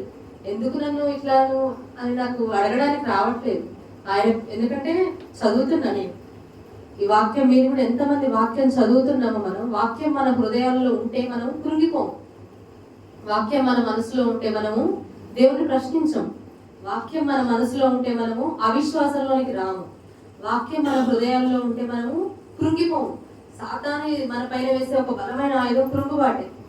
నా జీవితంలో ఎప్పుడు కృంగుబాటు వచ్చి నేను దేవుడిని ప్రశ్నించిన రోజు లేదు, కృంగుబాటు వచ్చి ప్రార్థన చేయకుండా రోజు లేదు, కృంగుబాటుతో బైబిల్ చదవకుండా రోజు లేదన్నమాట. ఎందుకంటే అటువంటి స్థితిలో కూడా హాస్పిటల్కి వెళ్తున్నా, ఆటోలో కూర్చున్నా, ప్రభా బిడ్డని స్వస్థపరిచిన వాడికి ప్రేయర్ ఆయిల్ రాసేసి వీడిని తీసుకొని హైదరాబాద్ వెళ్ళిపోయారు. అటువంటి సందర్భాలు ఎన్నో. ఆ బిడ్డ ఏడుస్తూ ఉన్నట్టు ఈ బిడ్డని తీసుకెళ్తుంటే వాడిని ఏడిపించడానికి, వాడిని మరిపించి వాడిని మా అత్తగారు బయటికి తీసుకెళ్తే వీడిని చెకప్కి తీసుకెళ్ళి ఇప్పుడు వాడేడ్చేవాడు. చిన్న పిల్లలు కదా, 3 సంవత్సరాల బాబు. సంవత్సరంన్నర బాబు, 3 సంవత్సరాల బాబు. వాళ్ళు ఇద్దరిని అంతే, సంవత్సరంన్నర 2 సంవత్సరాల లోపే తేడా ఉంటుంది ఇద్దరు. అసలు ఎంత భయంకరమైన స్థితిలో నుంచి వచ్చాడంటే, కానీ ఏ స్థితిలో కూడా దేవుడు వదిలిపెట్టాడండి. మనం ఆయన గట్టిగా పట్టుకోవాలి. ఇప్పుడు మనం మార్కెట్లోనూ సంతలో వెళ్తూ ఉంటాం, చిన్న పిల్లలు మనతో తీసుకెళ్ళి పిల్లలు మన చేయి పట్టుకున్నారు అనుకోండి, వాళ్ళకు ఒక బెలూన్ కనిపించిందో, ఒక ఐస్ క్రీమ్ కనిపించిందో, ఒక బొమ్మ అటు వెళ్ళిపోతారు వాళ్ళు, ఇంకేదైనా కనిపిస్తే. అదే మనం వాళ్ళు చేయి పట్టుకుంటే, ఆయన నా చేయి పట్టుకున్నాడు, హల్లెలూయా. కాకపోతే నాకు బెలూన్లు, ఐస్ క్రీమ్లు, చాక్లెట్లు కనిపించలేదు, కానీ అన్ని శ్రమలే, అన్ని అవమానాలే, అన్నీ నిన్నలే. ఇరుగు పొరుగు వాళ్ళు, నిన్న మొన్న రాగి చెమ్మ పట్టుకొని పూజలు చేసింది కదా, ఏంటో కొత్తగా ఈ మధ్య బొట్టు పెట్టుకోవట్లేదు ఇరుగు పొరుగు. కానీ వేటి వైపు చూసేదాన్ని కాదు. దేవుడు ఆయన మహాకృప నాకు ఇచ్చాడు అనమాట. అది ఆయన కృపే, ఆయన గొప్పతనమే. ఆయన నా చేయి పట్టుకున్నాడు. నేను ఆయన చేయి పట్టుకుంటే ఎప్పుడో పడిపోయేదాన్ని, చనిపోయి కొన్ని సంవత్సరాలు అయిపోయింది. ఆయన నా చెయ్యి పట్టుకున్నాడు. ఎప్పుడు పట్టుకుంటాడు? మనం ఆయన వైపు చూసినప్పుడు, మనం ఆయన దేవుడిగా తెలుసుకున్నప్పుడు, దేవుడు మన హృదయాల్లో ఉన్నప్పుడు, మన మీద అవసరాలకు దేవుడి దగ్గరకు వస్తే కాదు, అవసరం కోసమే కాదు, అవసరం కోసమే వస్తాం ఎవరైనా. దేవుడు మనకు ఒక అవకాశం ఇస్తాడు. అవసరం కోసం వచ్చిన మనల్ని ఆయనగా మనకు ప్రత్యక్షపరుచుకుంటాడు. అవసరం కోసమే నా పిల్లలు నా ఆంటీ చెప్పింది, ఇన్ని వేస్తాను కదా, ఒక్కసారి దేవుడి దగ్గరికి రా అని. ఒకసారి వద్దామన్న అవసరం కోసం వెళ్ళి, కానీ ఆయన నన్ను పట్టుకున్నాడు. ఆయన దేవుడుగా నాకు ప్రత్యక్షపరిచాడు అనమాట. మనం కూడా దేవుడుగానే తెలుసుకున్నప్పుడు పడిపో. ఇట్లా ఉంటున్న సందర్భంలో ఇంకా పిల్లలకు ట్రీట్మెంట్స్ జరుగుతూ ఉన్నాయి అనమాట. పిల్లలకు ట్రీట్మెంట్స్ జరుగుతున్న కొద్దీ చాలా అప్పుల పాలు అయిపోయాం అనమాట. ఎప్పుడో ఒకసారి జ్వరం వస్తేనే, ఒక సంవత్సరం ఎప్పుడైనా ఒకసారి డెంగ్యూ జ్వరం వస్తేనే 1 లక్ష రూపాయలు అయిపోతాయి. పిల్లలు అంతా మేజర్ ఇష్యూస్ పిల్లల్లో ఉన్నప్పుడు చాలా అప్పులు అయిపోయాం. వ్యాపారం లాస్ వచ్చింది, బంధువులు, తెలిసిన వాళ్ళందరి దగ్గర అప్పులు అయిపోయాయి అనమాట. ఇంకేమనుకున్నాం అంటే, ఇంకా జాబ్ పర్పస్ ఇక్కడ నుంచి ఖమ్మం వెళ్ళిపోయాం. ఖమ్మం వెళ్ళిన తర్వాత ఖమ్మంలో ఒక బిజినెస్ చేసేవారు. నేను అక్కడ కూడా ఇక్కడ నుంచి వెళ్ళేటప్పుడు చెప్పాను, ఎక్కడైనా సరే బాబుకు ఇల్లు స్కూల్ దగ్గర ఉండాలి, చర్చి దగ్గర ఉండాలి. సరే, తను రాకపోయినా నన్ను నా అభిప్రాయాలను గౌరవించి ఇష్టాలను కాదనకుండా చర్చి ఇల్లు దగ్గర ఉండేది. అక్కడికి వెళ్ళాక కూడా నేను ఇక్కడ నుంచి సోమవారం వెళ్ళాం, మళ్ళీ ఆదివారం వచ్చింది. నేను చర్చికి వెళ్ళేదాన్ని. ఎక్కడ వెళ్ళాలి అనుకున్నప్పుడు చెప్పాడు, కానీ ఇక్కడ దగ్గర నాకు ఎక్కడో తెలియట్లేదు. నన్ను తీసుకెళ్ళాడు కదా, విజ్ఞాపన వినిపిస్తుంది. ఎక్కడ ఈ విజ్ఞాపన, ఎక్కడ వెతుక్కుంటూ ఆ వాయిస్ పట్టుకొని ఆ మైక్ లో సేవకులు ప్రార్థన చేస్తూ ఉంటారు కదా, విజ్ఞాపన దేశం కొరకు, రాష్ట్రం కొరకు మైక్ లో విజ్ఞాపన జరుగుతారు. వెళ్ళారనమాట. ఒక ఇల్లు అనమాట. ఏంటి చర్చ్ కాదంటే, వాళ్ళు కొత్తగా సేవ చేస్తున్నారు, వాళ్ళ ఇంట్లోనే వాళ్ళ వరండాలోనే ప్రార్థన జరుగుతుంది. వెళ్ళాక వాళ్ళు కూడా ఫలానా ఎవరైనా సేవకులు విడిచిపెట్టారు కదా, కొత్తగా వచ్చింది ఒక బిడ్డ, వాళ్ళని ఆదరిస్తారు, బలపరుస్తారు, యోగక్షేమాన్ని అడుగుతారు. అట్లే ఆ పాస్టర్ గారు వాళ్ళు నన్ను అడిగారు, పిల్లల గురించి అన్ని అడిగి ప్రార్థన చేశారు. అక్కడ ఉన్న ఆ టైంలో కూడా నేను ప్రతి వారం ఒక్కదాన్నైనా కూడా ప్రతి వారం ఇంట్లో గృహపుడికి పెట్టించుకునేదాన్ని. ఎవ్వరు లేరు, పాస్టర్ గారు, పాస్టర్ అమ్మ, ఒక్క సిస్టర్ వచ్చేది అంతే, మేము నలుగురు. కానీ ఎప్పుడు మా ఇంట్లో గృహపుడికి ఆగలేదు. ప్రతి శుక్రవారం గృహపుడికి జరిగేది అనమాట. చూడండి, సేవకులు మన ఇంట్లోకి వచ్చి చేసే మన ప్రార్థన ఎప్పుడు కూడా వ్యర్థం కాదు. మనం భారంగా ఫీల్ అవ్వద్దు. ఏదో నా గొప్పతనం, నా ప్రార్థన చెప్పట్లేదు నేను. ఇదంతా దేవుడు నాకు తోడున్నాడు, ఆయన నా చేయి పట్టుకున్నాడు, ఆయన దేవుడుగా నాకు ప్రత్యక్షపరుచుకున్నాడు. అంతేకాకుండా నా కొరకు సేవకులు ప్రార్థన చేశారు, సంఘం నా కొరకు ప్రార్థన చేసింది. చూడండి, ప్రతి వారం జరిగేది అనమాట. ఒక్కరైనా నా ఒక్కదాని కోసం కూడా విసుగుపడకుండా పాస్టర్ గారు, పాస్టర్ వచ్చేవారు. నేను ప్రతి వారం బ్రతిమలాడేదాన్ని. ఆ పాస్టర్ గారు ఆర్ఎంపీ డాక్టర్ అనమాట. ఈ ఒక్క రోజున ఎప్పుడు నాకు ఛాన్స్ ఇవ్వలేదు. మేమే ప్రార్థన చేసేవాళ్ళం. కాకపోతే అన్నయ్య కొంచెం పరిచయం, శ్రీనివాస్ గారు దేవుడు నమ్ముకోండి, ఒక వారం కూర్చోండి అంటే వాళ్ళు రావడానికి ముందే వెళ్ళిపోయేవాడు. ఎప్పుడన్నా ఎదురుపడ్డా కానివ్వండి పాస్టర్ గారు నేను వచ్చేస్తాను వెళ్ళిపోయేవాడు. కథ నన్ను ఆటంకపరచలేదు, దేవుడు మహాకృప అనమాట. అట్లా అక్కడికి వెళ్ళాక కూడా ఎన్నో శ్రమలు అనమాట. అక్కడికి వెళ్ళాక కిరాయిలు అనమాట. ఈయన ఇంకా ఆ టైంలో అప్పులు ఎక్కువైపోతున్నాయి. అప్పుల వాళ్ళు ఫోన్ చేసి నోటుకు వచ్చినట్టు మాట్లాడడం. ఇంకా బిజినెస్ లేదనమాట. అక్కడ అంతా బిజినెస్ అంతా నష్టం వచ్చింది. ఇంకా అప్పులు అయిపోయినాయి. ఇంకా బిజినెస్ లేక ఇక్కడికి వచ్చాం అనమాట. ఇక్కడికి వచ్చిన తర్వాత కూడా ఇంకా అసలు ఎంత రోజుకి పరిస్థితి చాలా, కొంచెం పిల్లలు కాస్త బెటర్గా అనిపిస్తున్నారు, కానీ అప్పులలో టార్చర్ చేస్తున్నారు అనమాట. ఇంకా తట్టుకోలేని స్థితి, ఏం చేయాలో అర్థం కాని పరిస్థితి. కానీ నేనైతే ప్రార్థన చేసేదాన్ని. ఒక 2013 డిసెంబర్ 31 మన వాచ్ నైట్ సర్వీస్ జరుగుతుంది కదా, ఆ రోజు నాకు వాగ్దానం నా లైఫ్లో ఫస్ట్ టైం తీసుకోవడం ఏంటో ఎంతో సంతోషం. వాగ్దానం ఇస్తారంట, చర్చ్లో వాగ్దానం ఇస్తారంటే ఏంటో ఏంటో అనేసి ఫస్ట్ టైం వాగ్దానం తీసుకున్నాను అనమాట. నేను అక్కడికి వెళ్ళిన తర్వాత ఆ రోజు ఈయనను కూడా రమ్మని చాలా బ్రతిమిలాడా, తొందరగా వంట చేసా, పిల్లల్ని రెడీ చేసా. ఇంకా అసలు ఎప్పుడు వచ్చారంటే రాత్రి 2:30కు వచ్చారనమాట. తనకు సోయి లేని స్థితిలో ఫ్రెండ్స్ కార్లో తీసుకొని వచ్చారనమాట 31st నైట్. ఇంకా సంతోషం వచ్చినా బాధ వచ్చినా ఏదొచ్చినా ఒకటే లోకం ఉంటుంది కదా తాగే వాళ్ళకి. ఇంకా ఆ స్థితిలో అనమాట చాలా దుఃఖం వేసి తీసుకొచ్చి అక్కడ వాళ్ళు వదిలేసి వెళ్ళిపోయాక చాలా ఏడ్చి చాలా ప్రార్థన చేశారు. కానీ ప్రశ్నించట్లేదు ఆయన ప్రశ్నించట్లేదు. నువ్వు చేస్తావు, ఏదైనా చేస్తావు, నువ్వు ఎట్లా చేస్తావో చెయ్యి, కాకపోతే కష్టంగా ఉంది ప్రభావ, ఒక్కోసారి ప్రార్థన చేసి తట్టుకోలేకపోతున్నా. ఇంకెవరిని అడగడానికి కూడా లేదు ఫైనాన్షియల్ గా. అమ్మ వాళ్ళు చేసే అంత చేశారు, బంధువులు సహాయం చేశారు, అప్పు తెచ్చిపెట్టాం, ఇంకా ఏ సోర్స్ లేదు. ఒకసారి వాక్యం చదువుతున్న సేపు, ప్రార్థన చేస్తున్న సేపు చాలా ధైర్యంగా అనిపించేది. అసలు ఖమ్మం వెళ్ళాకైతే ఇంకా శూన్యంగా అంధకారం అనిపించింది. ఇక్కడైనా బంధువులు పిల్లలు చూసుకోవడానికి ఎవరో ఒకరు ఉండేవారు, అక్కడ ఎవరు లేరు. ఈయన పొద్దుటెప్పుడో వెళ్ళిపోతే నైట్ వచ్చేవాడు, పొద్దాక పిల్లలు చూసుకొని ప్రార్థన చేసుకుంటూ వాక్యం చదువుకుంటూ ఇంతే ఉండేది లైఫ్. ఏం అర్థం కావట్లేదు. అప్పులోళ్ళు ఫోన్ చేస్తూ ఉంటే చాలా బాధ. వయసుకు మించి చిన్నప్పటి నుంచి ఎప్పుడు తెలియదు ఇవి. చాలా కష్టం అనిపించేది, చాలా దుఃఖం వచ్చేది. కానీ ఒక మనసులో మాత్రం ఎక్కడో ఒక బలమైన విశ్వాసం, ఆయనను పట్టుకున్నాడు, ఆయన ఏదో చేస్తాడు అని తన కోసం ప్రతిరోజు విసిగిపోకుండా భారంగా నేనైతే ప్రార్థన చేసేదాన్ని.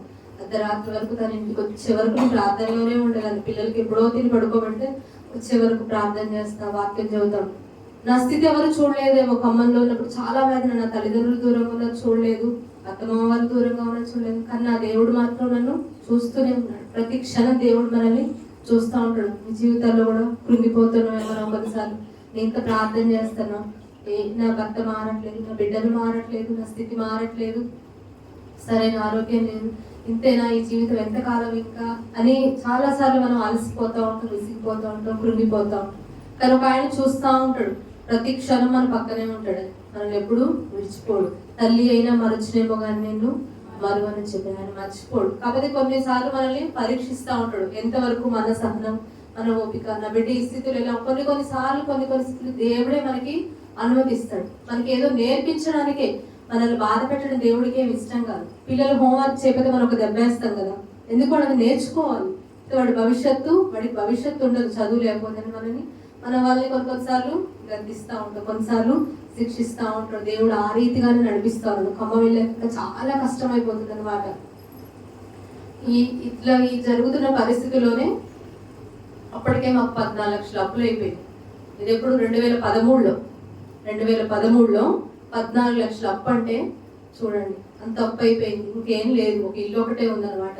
పొలము, బంగారము, బండి కూడా అమ్మేసాను, లేదు నడవడానికి బండి కూడా లేదనమాట. అప్పుడు ఆ టైంలో ఖమ్మంలో అయినా ఒక బిజినెస్ ఫ్రెండ్స్తో, అప్పుడు లోకస్తులైన స్నేహితులు ఎక్కువ ఉన్నారనమాట. ఇప్పుడు ఏమైనా దైవ సేవకులతోనే సహవాసం, అప్పుడు ఎక్కువ లోకస్తులైన స్నేహితులతో. అప్పుడు ఆ టైంలో ఏమైందంటే ఈ పాన్ గుట్కాలు ఉంటాయి కదా, ఇవన్నీ బ్యాన్ చేశారు అనమాట. అవి బ్యాన్ చేసిన టైంలో వాటికి ఎక్కువ బ్లాక్ లో అమ్ముతారు, డిమాండ్ ఎక్కువ ఉండేది. అంటే ఈయన ఒక రిస్క్ చేశాడు, ఒక 4 ఫ్రెండ్స్ తో కలిసి మనము ఈ బిజినెస్ చేద్దాం, ఒకవేళ పోలీసు వాళ్ళు ఎవరిని పట్టుకుంటే నేను స్టేషన్లోకి వెళ్ళిపోతా, డబ్బులు మీరు ఇన్వెస్ట్ పెట్టండి, వస్తే 20 లక్షల లాభం వస్తుంది, అప్పులు తీరిపోతే నా పిల్లలకు ట్రీట్మెంట్ అవుతుంది, లేకపోతే నేను ఏదైనా తేడా వస్తే నేను స్టేషన్కి వెళ్తాను అన్న కమిట్మెంట్తో ఆ బిజినెస్ చేశాను అనమాట. ఒకరోజు ఆ రోజు కూడా శుక్రవారమే మా ఇంట్లో నేను ప్రార్థన పెట్టించుకున్నా. ఆ రోజు బలవంతంగా ప్రార్థనలో కూర్చోబెట్టానండి. ఎందుకంటే నాకు ఎందుకో దైవ సేవకులు ఎప్పుడు వచ్చి వెళ్ళిపోతూ ఉన్నారు. నాకు ఎందుకు వాళ్ళకి ఆ రోజు భోజనం పెట్టాలనిపించింది. ఈరోజు భోజనం ఎప్పుడు ఏదో ఒక స్నాక్స్ జస్ట్ అట్లా ఇచ్చేదాన్ని. నాకు ఎందుకో మనసు బాగా వాళ్ళకి భోజనం పెట్టాలి ఈ రోజు అనిపించింది. బాగోదులే, అన్నయ్య కదా, మగ మనిషి వస్తాడు, నువ్వు కూడా ఉంటే బాగుంటుంది, ఒక రోజు ఉండని బతిమలాడితే ప్రేయర్ అయిపోయే టైంకి వచ్చి వాళ్ళు భోజనం చేసే వరకు ఇంకా ఉన్నాడు అనమాట. భోజనం చేశారు, పాస్టర్ గారు ప్రేయర్ చేశారు, వాళ్ళు వెళ్ళిపోయారు. వెళ్ళిపోయిన తర్వాత ఈయన కూడా బయటికి వెళ్ళాడు. బయటికి వెళ్ళి తను చేసిన బిజినెస్ సరుకుంది కదా, దాన్ని మనుగురు పంపించాలంట. బస్ స్టాండ్కి వెళ్ళి దాన్ని బస్కి ఇవ్వాలన్న ఇదితో ఈయన బండి మీద వస్తాడు. ఈయన వెనక ఒక పోలీసు అని వస్తాడు. యాక్చువల్గా పోలీస్ అని ఈయన కోసం రావట్లేదు. ఎప్పుడైనా దొంగే దొరే తప్పు చేస్తున్నాం కాబట్టి మనకు భయం ఉంటుంది. ఆ పోలీస్ ఆయన నా కోసమే వస్తాడేమో అన్న కంగారులో ఈయన ఫాస్ట్గా వచ్చేస్తుంటే ఒక స్పీడ్ బ్రేకర్లో పడిపోయాడు అనమాట. పడిపోయి ఈ కాల్లో యాంకిల్ ఉంటుంది కదా, యాంకిల్ ఇట్లా ఇరిగిపోయి కాలు వేలాడుతుంది అనమాట. ఇంకా రోడ్డు మీద అట్లే కూర్చొని ఆ వేలాడుతున్న కాలు పట్టుకొని కూర్చున్నాడు అనమాట. కూర్చొని ఇంకా ఆ టైంలో మళ్ళీ ఆ పాస్టర్ గారికి ఫోన్ చేశారు. పాస్టర్ గారు ఎవరు? ఆయన ఆర్ఎంపీ డాక్టర్ అని చెప్పారు. పాస్టర్ గారిని కూడా అనేవాడు కదా, డాక్టర్ గారు అనేవాడు. డాక్టర్ గారి సంగతి అంటే ఆ నేవల్ హాస్పిటల్ తీసుకెళ్ళి నాకు ఫోన్ చేశారు. అసలు ఎంత అంధకారంగా ఉంటుంది జీవితం, ఒక్కసారి ఆలోచన చేయండి. ఎంత భయంకరం. 2 పిల్లలకి ఎవరి లైఫ్ గ్యారంటీ లేదు, చేతిలో రూపాయి లేదు, 14 లక్షల అప్పు ఉంది, ఉన్నాయని అమ్మేశాం. ఈయనకి యాక్సిడెంట్ అయింది. ఎవరున్నారు అప్పుడు? దేవుడే ఉన్నాడు. హల్లెలూయా, దేవుడే ఉన్నాడు, ఇంకెవ్వరు లేరు. అసలు ఎవరికైనా ఫోన్ చేద్దామన్నా భయం అవుతుంది. మా అమ్మ వాళ్ళకి ఫోన్ చేస్తే మా డాడీ అప్పటికి ఈయన అన్ని వ్యాపారాలు చేసి లాస్ అయిపోయిండు అని ఒక ఇదితో ఉండే, ఏమైనా తాగి డ్రైవ్ చేసిండంటారేమో అని ఏం అర్థం కాని స్థితి. ముందు మా తమ్ముడికి ఫోన్ చేస్తా, వీళ్ళకి ఫోన్ చేశాను. నన్ను వాళ్ళ ఫ్రెండ్ ఒక అతను వచ్చి తీసుకెళ్ళాడు. 2 బాగాలేని పిల్లలు, వీళ్ళని నేను తీసుకొని ఎక్కడికి హాస్పిటల్కి వెళ్ళాను. ఖమ్మం నుంచి, ఇక్కడ నుంచి ఎవరు ఖమ్మం రావాలో 4 hours టైం పడుతుంది. 2 చిన్న పిల్లలు, ఏం అర్థం కాని స్థితిలో. మా పెద్ద బాబుని పక్కింటి వాళ్ళ దగ్గర నుంచి పాపం వాడు చాలా మంచిగా నా బిడ్డ, నేను వచ్చిందా కూడా ఏడవలేదు. వాళ్ళు ఏది పెడితే తిని సైలెంట్గా ఉన్నాడు అనమాట. ఆ చిన్న బాబుని తీసుకొని ఆ బండి మీద వెళ్తుంటే నాకు అసలు ఇంకా ఎన్నో ఆలోచనలు. ఈ రోజే బలవంతంగా ప్రార్థనలో కూర్చోబెట్టా కదా, ఇంకా అసలు ఈ మనిషి దేవుడి దగ్గరకు రాడు, ఇక నన్ను కూడా పంపించాడు. నాకు దేవుడి మీద కోపం రావట్లేదు. హల్లెలూయా. దేవుడి మీద మీరు కోపడ్డారా? కోపడొద్దండి. మన కార్యం జరగకపోతే, మనకు శ్రమ వస్తుంది, దేవుడి మీద ఒక విసుక్కున్నారా? అలసిపోతున్నారా? అస్సలు నాకు అసలు దేవుడి మీద కోపం రావట్లేదు. నాకేంటి, అయ్యో ఈ రోజే ప్రేయర్లో కూర్చోబెట్టా, ఎందుకు దేవా ఇట్లా నా మనసులో అనుకుంటున్నా, ఇంకా రాడు, ఈయన రాడు, నన్ను కూడా ప్రేయర్కి ఎప్పుడు పంపించాడు. నాకు ఇదే భయం వేస్తుంది, నన్ను ప్రేయర్కి పంపించాడేమో. అసలు ఇంకేంటి, అసలు మా ఇంటి రెంటే 3,000, ఇంట్లో 2,500 మాత్రమే ఉన్నాయి డబ్బులు. ఆ రోజు మా ఇంటి రెంటే 3,000, ఇంట్లో 2,500 ఉన్నాయి. ఇప్పుడు ఈ కాల్కి ట్రీట్మెంట్ ఏంటి, ఈ పరిస్థితి ఏంటి, ఏమి అర్థం కాని పరిస్థితి. హాస్పిటల్కి వెళ్తే వాళ్ళేమో కొద్దిసేపు కాలు వాపు వచ్చేసింది, ఇక్కడ అదేమో ప్రైవేట్ హాస్పిటల్ తీసుకెళ్లారు, డబ్బులు చాలా అవుతాయి అంటున్నారు. ఒకళ్ళేమో గవర్నమెంట్ హాస్పిటల్ తీసుకెళ్దామంటున్నారు, లేదు సెప్టిక్ అయితే కాలు తీసేయాల్సి వస్తుంది ఒకళ్ళు అంటున్నారు. ఏమీ అర్థం కావట్లేదు. పక్కన ఎవ్వరు లేరు, అసలు ఆలోచించుకునే శక్తి లేదు. నాకేం అర్థం కావట్లేదు. కాకపోతే నిజంగా మనకు కొన్నిసార్లు మన పక్కన మన బంధువులు ఉండొచ్చు, ఉండకపోవచ్చు, మన రక్త సంబంధికులు ఉండకపోవచ్చు కదండి. సేవకులు మనల్ని విడిచిపెట్టరు ఎప్పుడు. హల్లెలూయా. సేవకులు మనకు ఆపద అనగానే మన బంధువుల కన్నా ముందు కూడా మన హాస్పిటల్కి పరిగెట్టి వచ్చేది సేవకులు, మన ఇంటికి పరిగెట్టుకొని వచ్చేది సేవకులు. ఆ పాస్టర్ గారు అన్నయ్య అనేదాన్ని, ఆ అన్నయ్యను ఆ అమ్మగారు ఇద్దరు సాయంత్రం 4 గంటలకు వచ్చి అర్ధరాత్రి 2 గంటల వరకు ఆయనకి కాల్ ఆపరేషన్ చేసి, ఆపరేషన్ థియేటర్ నుంచి రూమ్కు తీసుకొచ్చే వరకు నాతోనే ఉండదు. ఇక్కడ నుంచి మా అమ్మ వాళ్ళు హైదరాబాద్ నుంచి మా తమ్ముడు అందరు వచ్చే వరకు 12 దాటిపోయింది. ఈలో 2 గంటల వరకు ఉండి సేవకు దగ్గరుండి ఆపరేషన్ చేయించే వరకు కూడా వాళ్ళు ఉండి అన్నయ్య ఆయన ఆర్ఎంపీ డాక్టర్ కాబట్టి డాక్టర్స్తో మాట్లాడి, నిజంగా అది దేవుడి ప్రేమ. దేవుడి ప్రేమ సేవకులంలో వచ్చి చాలా నిజంగా దేవుడు వాళ్ళ హృదయాల్లో అది దేవుడి ప్రేమ ఆ రీతిగా ఉంది. అసలు అయితే ఆయనతో ఫ్రెండ్స్ ఉన్నారు కదా, వాళ్ళందరూ ఆ బిజినెస్ లో ఉన్న ఫ్రెండ్స్ ఆపరేషన్ చేయించారు, ఇంటికి తీసుకొచ్చారు, ఇంకెళ్ళిపోయారు. గ్యాస్ సిలిండర్ తీసుకొచ్చేసి వెళ్ళిపోయారు, గ్యాస్ అయిపోయింది. ఇప్పుడు ఇల్లు ఎట్లా నడవాలి? 2 చిన్న పిల్లలు, వాళ్ళకి మందులు కావాలి, వాళ్ళ మందులకే చాలా ఖర్చు అవుతుంది. ఇంటి రెంట్ ఎట్లా కట్టాలి? 6 నెలల వరకు కూడా డాక్టరు బెడ్ దిగొద్దని చెప్పాడు. 6 నెలల వరకు కిరాయిలు, సొంత ఇల్లు కాదు. ఏం అర్థం కాని పరిస్థితి, అసలు భయంకరమైన స్థితి. కానీ ఎక్కడ నా దేవుడు నన్ను కృంగిపోవట్లేదు, బాధ అవుతుంది, ప్రార్థనలో ఏడుస్తున్నా, నాకు ఏదో చీకటి కనిపిస్తుంది, కానీ మనసులో ఎక్కడో తెలియని దేవుడి మీద బలమైన విశ్వాసం. ఎక్కడ కోపం రావట్లేదు దేవుడి మీద, ఎక్కడ అవిశ్వాసం రావట్లేదు, ఎక్కడ విడిచిపెట్టాలని ఆశ నా కలలో కూడా రావట్లేదు. ఎట్లా ఏం అర్థం కాని పరిస్థితి. ఒకరోజు ఆయన నాతో అన్నాడు, ఒక పిల్లల్ని చూసి నాకు ఈ బ్రతకాలనిపించట్లేదు లావణ్య, చనిపోవాలనిపిస్తుంది. నాకు చాలా బాధ అనిపించింది, చాలా బాధ అనిపించి, తను చాలా ప్రేమగా చూసేవారు. దేవుడిలో అన్యుడు ఉన్నప్పుడు కూడా తనలో దేవుడు ప్రేమ ఉండదు, మొదటి నుంచి ప్రేమించేవారు. నాకు చాలా బాధ అనిపించి, నేను కూడా చనిపోతా, నేను బ్రతకలేని పిల్లలతో నేను చనిపోతా అన్నా. మేమిద్దరం ఇట్లా డిస్కస్ చేస్తున్నాం, పిల్లలు ఇద్దరు అక్కడ ఆడుకుంటున్నారు. మనమైతే చనిపోవచ్చు, మన పిల్లలు అనాథలు అయిపోతారు కదా. బాగున్న పిల్లలైనా ఎవరో ఒకరు, మీ అమ్మ వాళ్ళు ఒకరు, మా అమ్మ వాళ్ళు ఒకరు పెంచుకుంటారేమో. ఈ బాగులేని పిల్లల్ని ఎవరి ప్రాణానికి మనం పెడదాం? అని ఆలోచించేసి అంతే అనుకున్నాము, ఊరుకున్నాం. కానీ దేవుడు గొప్పవాడు. మా తలంపులు, మా మాటలు అన్ని వింటున్న దేవుడు. మనకు తలంపు పుట్టక మునిపే ఎరిగిన దేవుడు, నోట మాట రాక మునిపే ఆయన ఎరిగిన దేవుడు. ఎక్కడికి వెళ్ళిపోతాడు? 139వ కీర్తనలో దావీదు ఎక్కడికి వెళ్ళినా, ఆకాశంలోకి రెక్కలు పెట్టు, సముద్ర దిగంతంలోకి వెళ్ళినా దేవుడు ఉన్నాడు. ఆ రోజు మేమిద్దరం మాట్లాడుకున్న మాట దేవుడు విన్నాడు. ఆయన విడిచిపెట్టే దేవుడు కాదు. కానీ ఈయన నాకు ఆ మాట చెప్పినప్పటి నుంచి నాకు ఒక భయం వేసింది అనమాట. నేను ప్రార్థనకైతే వెళ్ళేదాన్ని, ప్రార్థనకు వెళ్తానంటే ఒకరు బైబిల్ ఇచ్చేలేదాన్ని, నువ్వు నా పక్కన నుంచి అక్కడ పెట్టు అని ఎప్పుడు విసుక్కునేవాడు కదా. ఎందుకో విసుక్కోవడం మొదలు పెట్టాడు. విసుక్కోవడం పర్లేదు, ఇక్కడ ఉండని కదా, నీకు ఏమంట వచ్చిందని పిల్లో పక్కన పెట్టేసి వెళ్ళిపోయాడు. ఆ రోజు ఫస్ట్ టైం ప్రార్థనకి వెళ్ళినా కూడా నా హృదయంలో ఒక కలవరం, ఉండలేకపోతున్నా.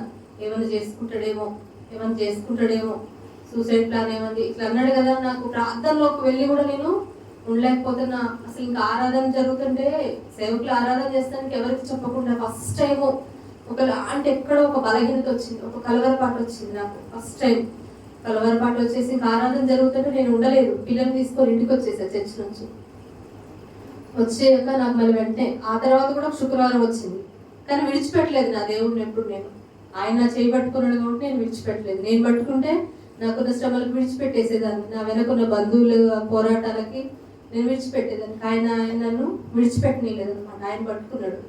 మళ్ళీ తర్వాత ప్రార్థన పెట్టా ఒక వారం. ఆయన అట్లా బెడ్ మీద ఉండగానే మళ్ళీ శుక్రవారం వచ్చింది, మళ్ళీ ప్రేయర్ పెట్టా. సేవకులు ఎప్పుడు నశించిపోయే ఆత్మల కొరకు ప్రయాసపడతా ఉంటారు కదా. ఆ పాస్టర్ గారితో ఇంకో పాస్టర్ గారు కూడా వచ్చారు. అన్నయ్య పాస్టర్ గారు ఒకసారి మాట్లాడండి, అవి బలపరచండి అనే. వాళ్ళు చాలాసేపు కూర్చొని మాట్లాడి ఒక సాక్ష్యం వినిపించారు వాళ్ళు.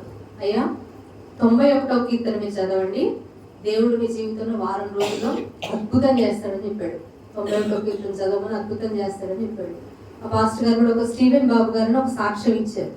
ఆ సాక్ష్యం వినిపించలేరు అనమాట. ఆ సాక్ష్యం మీరు వినండి అనేసి ఆ సాక్ష్యం తనకు వాట్సాప్, అప్పట్లో చిన్న ఫోనే కదా, విన్నారనమాట.